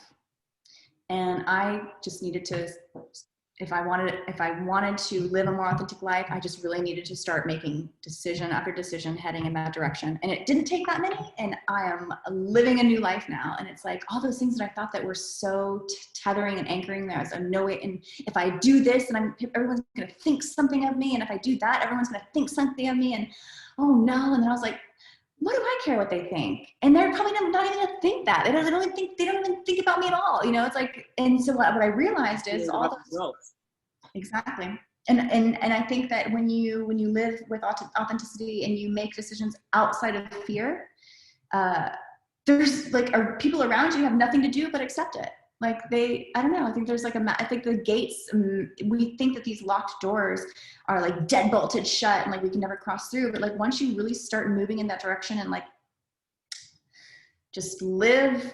That's the thing. When I see all these conspiracy accounts putting all this like dark conspiracy stuff, and some of it has a lot of truth to it, but it's the tone behind it that I don't like. And it's like, if it's really that bad, then how does your account exist? Yeah. Yeah. And I think about that with, we hold these, when the Epstein Island was with the pedogate, all that stuff. And I was really caught in that. And I believe that there's bad things that happen in life. I do believe that there's darkness in the real world. I know that that's true because I know light exists, and so darkness does exist as well.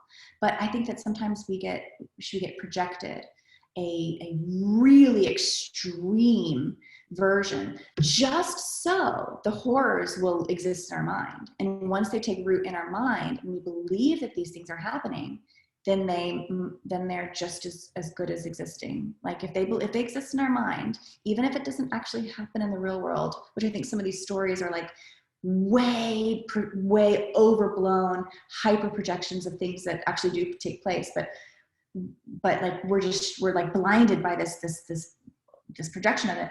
I realized like how much darkness I was living in. I was like, God, is that really what I want to do? I want the real estate in my brain to be all about like pedogate, Pizzagate. Like that was, I was like obsessed with that. And same thing with JonBenét, little dead girl. Like I was her getting murdered, and I was obsessed, and I thought that she was connected. There's a picture of JonBenét and just like Maxwell in a photograph together. What they're doing is they're taking something good in you, a part of you that wants the truth, righteousness and goodness in the world, and they're perverting it. Yeah, they're perverting it. And they do. I think that what you mentioned with conspiracy theorists and conspiracy theories, I think that theories are good, well-meaning, intelligent, truth-seeking people. And that element is hijacked because we want the truth. And we know it's not quite right. We know that the truth that they're telling us, that the lowercase truth, the fabricated truth, we know that is not quite right. It doesn't sit right with us. And so we go off trying to find the real truth. And what we don't realize is that we have been peppered with these rabbit holes. Like these rabbit holes have been dug for us to dive down and to lose ourselves down. And we never really question like the earth beneath the table that we're on, like the playing field. We never question the validity of the playing field itself. We just keep trying to dig it up, you know? And so I think that the conspiracy theories, I think that if you're a conspiracy theorist, I don't think you should ever feel bad about yourself. You should feel proud that you have that mind, that you have the desire to find the truth. Some of the ones that I feel that way about are more brilliant than me and have more information than me. I do wonder, like we are so strong in like if people were just guided in the right direction, think of all the cool things that we could do, because so many really smart people are pointing their light in the wrong way, in the wrong direction. And if they wrong, I don't like using the word wrong because it's their choice. But I'm sorry, yeah, you're right. Yeah, it's not wrong either. But I understand what you mean because they are deceived. Right. It's not that they mean for it to be in this misguided. And I think it's well-meaning. The word. Just like I was well-meaning for when I did my early. The same way, incredibly misguided. Yeah, well-meaning but misguided. And I'm not to say that I'm sure I'm misguided on a million things that I can't even think of, that I can't even think of. Like I don't even know where all my misconceptions lie. But I'm really trying to take it away from the conspiratorial angle where I'm believing in the big bad state and I'm believing in my powerlessness and giving my power away to like the big bad deep shadowy state. Yeah. Like whenever I get in that like mind state of like the big powerful AI technocratic globalist state. Yeah. I think like how would existence exist without love? Some people use the word God, but like I feel like the real word for God is actually even love. Like they take love and they pervert it. Like that's what occult knowledge is. That's what numerology is they're taking love and they're learning how the frequencies work and how Is there a color for love? Is there a color frequency for like the emotion of love? I think that'd be really interesting. Is that? I don't know. I have no idea. I think like pure white light or something. A choice. Yeah, I think it's also like, I think there can be a loving black light. True. I'm pro darkness. I think if darkness is the absence of false light, then darkness any day, for sure. The yin yang has been perverted. Like I agree with you that I appreciate darkness. A lot of times it's perverted to where it's like good and evil. And it's like, I don't even really believe in good and evil, but in the fact that I don't think good and evil are foundational. I think what good and evil really are is the result of like a symptom of the system is good and evil. Seeing truth and living in truth is good, is what we call good. And being infected by lies or the mind virus, like we were alluding to earlier, like that is what we call evil because it's perverting us from just aligning with what is true and what is real and what is love. And all of that is beyond symbols, but these symbols, truth and love, we kind of have this like generalized understanding of what that means, but to like really embrace that on a deep level is like very, very peaceful. It is. Yeah. And some people, I feel, we don't experience, like if our parents aren't loved, we're not going to be, like that.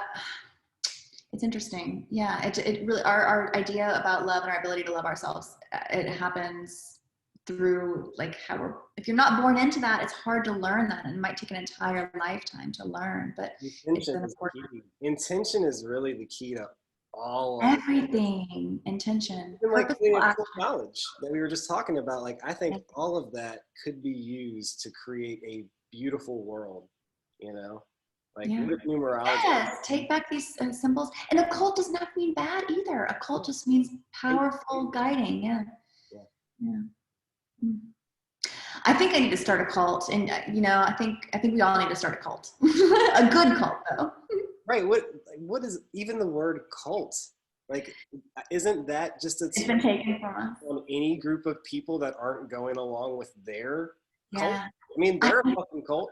And now you're starting to see with the breakdown of society, everybody's just calling everybody a cult just because it's a bad word. But it's like, And I think that we've been shown cults that don't really exist. I think that we've been like shown these cult stories that, like Heaven's Gate. I mean, if you're into the purples and you are familiar with Heaven's Gate cult, if you just Google Heaven's Gate, like every single picture is purple. And I wonder, because Heaven's Gate was all about basically like living off kind of like this, like getting away from like the structures of society, becoming like a really beautifully love-based way of thinking and way of guiding, and like that's the story. But also it was they were killing each other. Like there was also like this drinking of the Kool-Aid or like some sort of self-destruction. But I wonder if it was a fake, if it was a way to like scare us off from cults. Like they give us this idea of what a cult is, and it's like horrible, and like everyone's dying with the Kool-Aid and all this stuff, and like everyone's like, it's really, sexually perverted, and like people are this authoritarian leader who's gonna make all of the rules and kill you. And then kill everybody because it's all like negative or whatever. Like everyone's just gonna like suicide pact, and I think that if we hear the word cult, then that's immediately what comes to our mind. This sort of like really detrimental, psychopathic experience when it's really just anything that's counterculture, any sort of group or movement that's against the approved societal norm. But yeah, I do think that there's a way to live life that is just so different than what we're doing right now. I feel it in my bones, and I think I've always felt it. And I think a lot of us have always felt it, that we're just not quite jiving. We're not quite in tune with this reality around us. And I did feel that my whole life. I remember being in school and like looking at just, What is indigo? Indigo is almost like a greenish blue. No, blue, indigo, violet. It's almost like let me look it up. It's almost like a transitional from light blue to dark blue. But let me see. You ever heard of indigo children? Yes, I have heard of indigo children. My Maria, she's one of my favorite podcasters. She's really big into the idea of rainbow children, indigo children.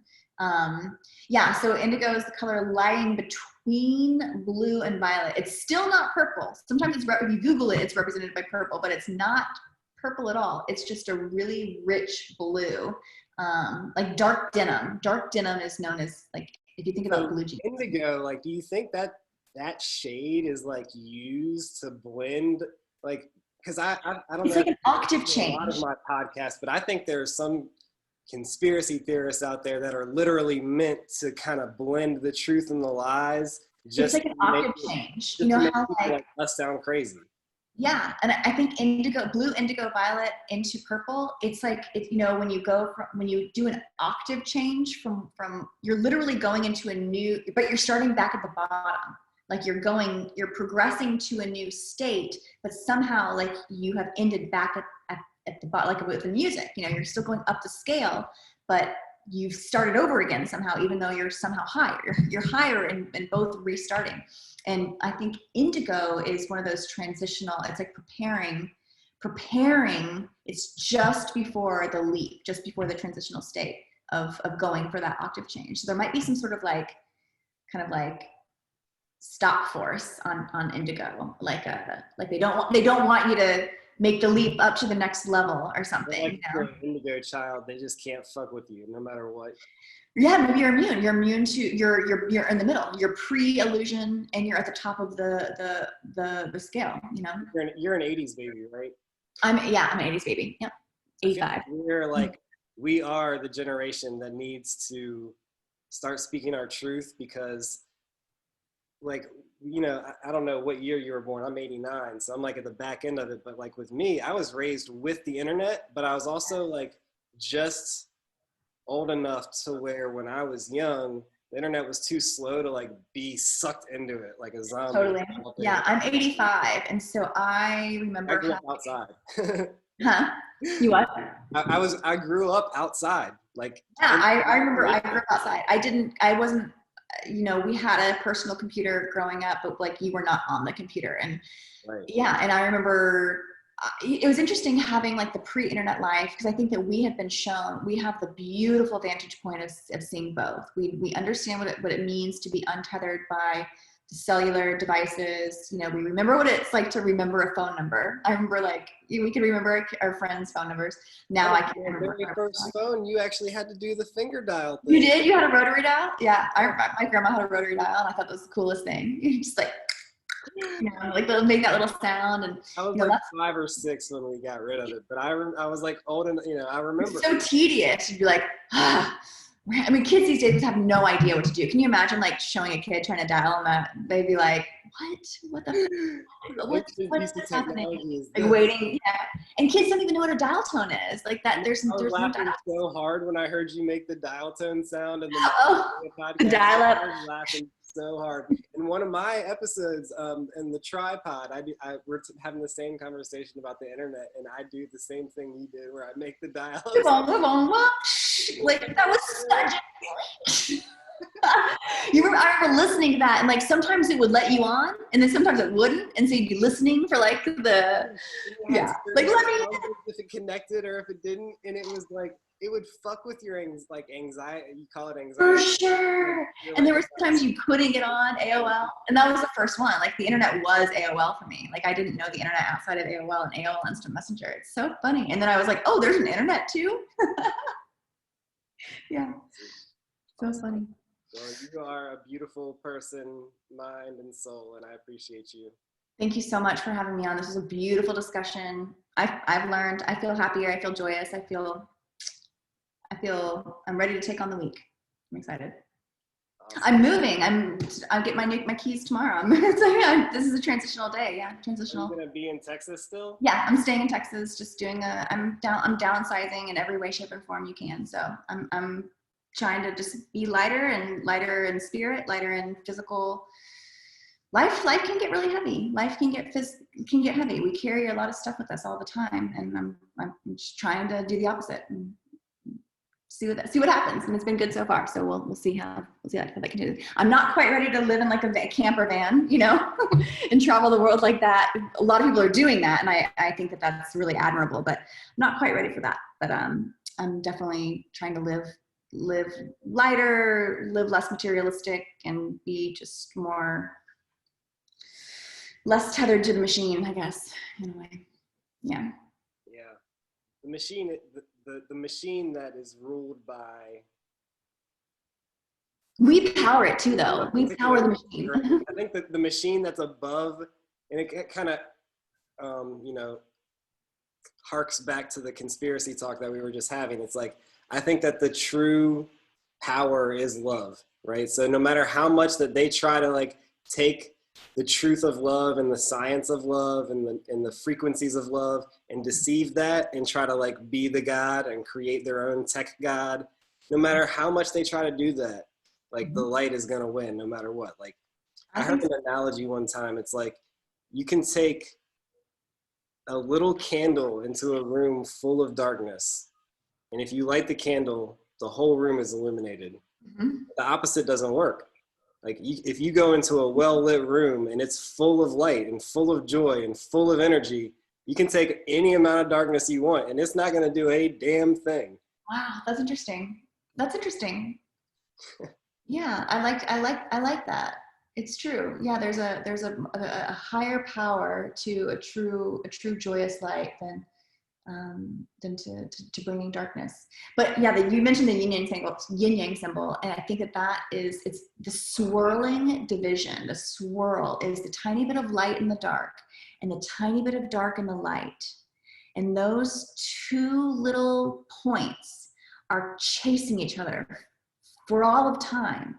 And I wonder if there's a point, you know, the yin yang symbol is peace, but it's like, how can it be peace? Because there's still a little bit of darkness in the light and still a little light in darkness. And I wonder if there's ever a time where we could be like just pure light or pure darkness. I don't know. But I wonder if that's even good, or do we need the tiny bit of darkness in our overwhelming joyous light, and then the hope of like the tiny bit of light in our overwhelming darkness? Do we require that? Does the world require that? I don't know. It's kind of interesting.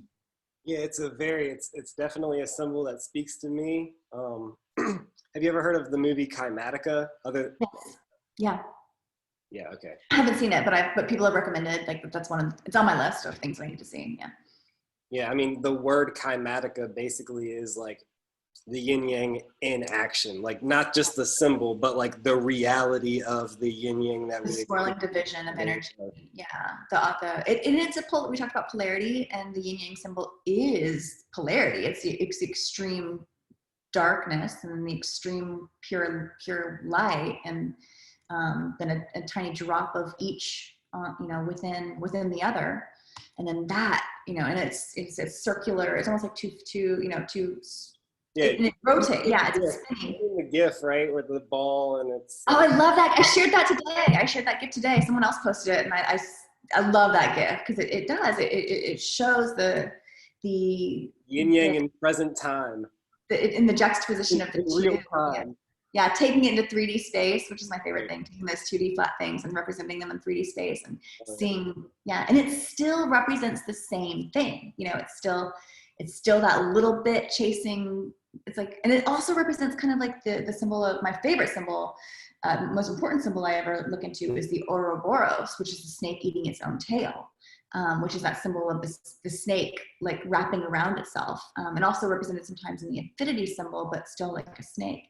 And the yin yang is kind of like that. It's like the chasing of the opposite end, with the Ouroboros is the snake constantly chasing its tail, and then, like, you know, I think of it as deception. When the snake eats its own tail, it's like this deception wrapping around itself, wrapping in of itself, and kind of collapsing from within. Anyway, yeah, I like that symbol. I see it represented in a lot of places, and I always try to. I think it represents a lot of what I go into with these things all connecting, and the deceptions all connecting. And if it's woven from the deception, then you're going to see it represented here and there, and they're going to connect, not out of truth, but out of deception. And then we're definitely good at what they do. These dark sorcerers. These dark artists, yeah. We can be better, though. We can be better. All it takes is awareness, and then the real key is coming together, because we have a lot of aware people. Intentionality, like you said, pure, because we know what our intentions are. You know, like, you know, when you're entering into something with a pure heart. You know when you're not entering into something with a pure heart, and nothing good can happen when you're leading with a personal deception. Just nothing fruitful will come from that, like spoiled ground, you know. But if you lead with pure intention, the opposite is true, but it's not just the opposite. It's like the possibilities are absolutely endless for what you can do when you lead with like a pure intention. Lead with that, yeah. But like, you're really limited when all you have is your deception. And that's why awareness is key. Yeah, for sure. Awareness, and then once you have the awareness, then it's key what you choose to do with it, and that's where intention comes into play. Because it can be overwhelming once you're aware of all this stuff and you're seeing it everywhere. It can be like, I get overwhelmed. I sometimes look at the news and I see the purples, and even I get overwhelmed by the deception, and I'm like, yeah. There's some days where I don't even post because I don't even know where to begin. I'm like, where do I even start with this? Like, I'm overwhelmed. I can't even imagine like what people are who are just getting into it and experiencing, and like they don't understand it yet. And it's like, oh, like, am I sowing like darkness in some way because I'm sharing these things and people are getting stressed out in their own life? You're lighting up the darkness, right? So that's that's what I think. Yeah, I mean, if you just let the darkness do its thing, it's just going to get darker. You know, you have to face it, and that you have to light it up. And so yes, you are kind of showing people darkness, but you're showing it to them. And that's the key, that you're lighting it up. That's what I think at the end of the day, It's up to them what they do. I'm sharing I've got like a little lantern inside. Like I've got a little lantern that I'm holding, that I'm using to light my own journey. And sometimes it burns really bright. Like I'll share a bunch of stuff and I really feel like my lantern is burning bright, like bright enough that other people can see it from far away. And like, oh, what's she finding over there? You know, and they can come see what I'm discovering. And like, I can shine my light bright enough to where others can see too. Hopefully that's because if that's not like, what's the point of all the, I spend a lot of time on Twitter. What's the point of all of it? But it's cool that there's like a platform that I don't have to pay for and nobody else has to pay for to like get some really cool information. And I like that. I wonder what the future is. I don't know if Twitter is going to be like the end all be all of what human vibration is and like where I land. I hope to make it something that extends a little bit outside of Twitter, because Twitter is kind of limiting. A lot of people don't have it. But right now it's just like, it's my little safe space. It's my little corner of the digital universe, the digital landscape, my little like shining light, a tiny little well-lit corner in the dark recesses of Twitter, is what I think about when I like, when I wake up in the morning, I'm like, check in with Twitter, see what I'm going to do today. I do feel like there's something bright, that I can add to it, to all the deception and all the darkness. I really appreciate what you're doing. Thank you again for coming on. I think that, again, that you're a beautiful person in mind, body, and spirit. Thank you very much. I appreciate that. Have a good one. Cheers.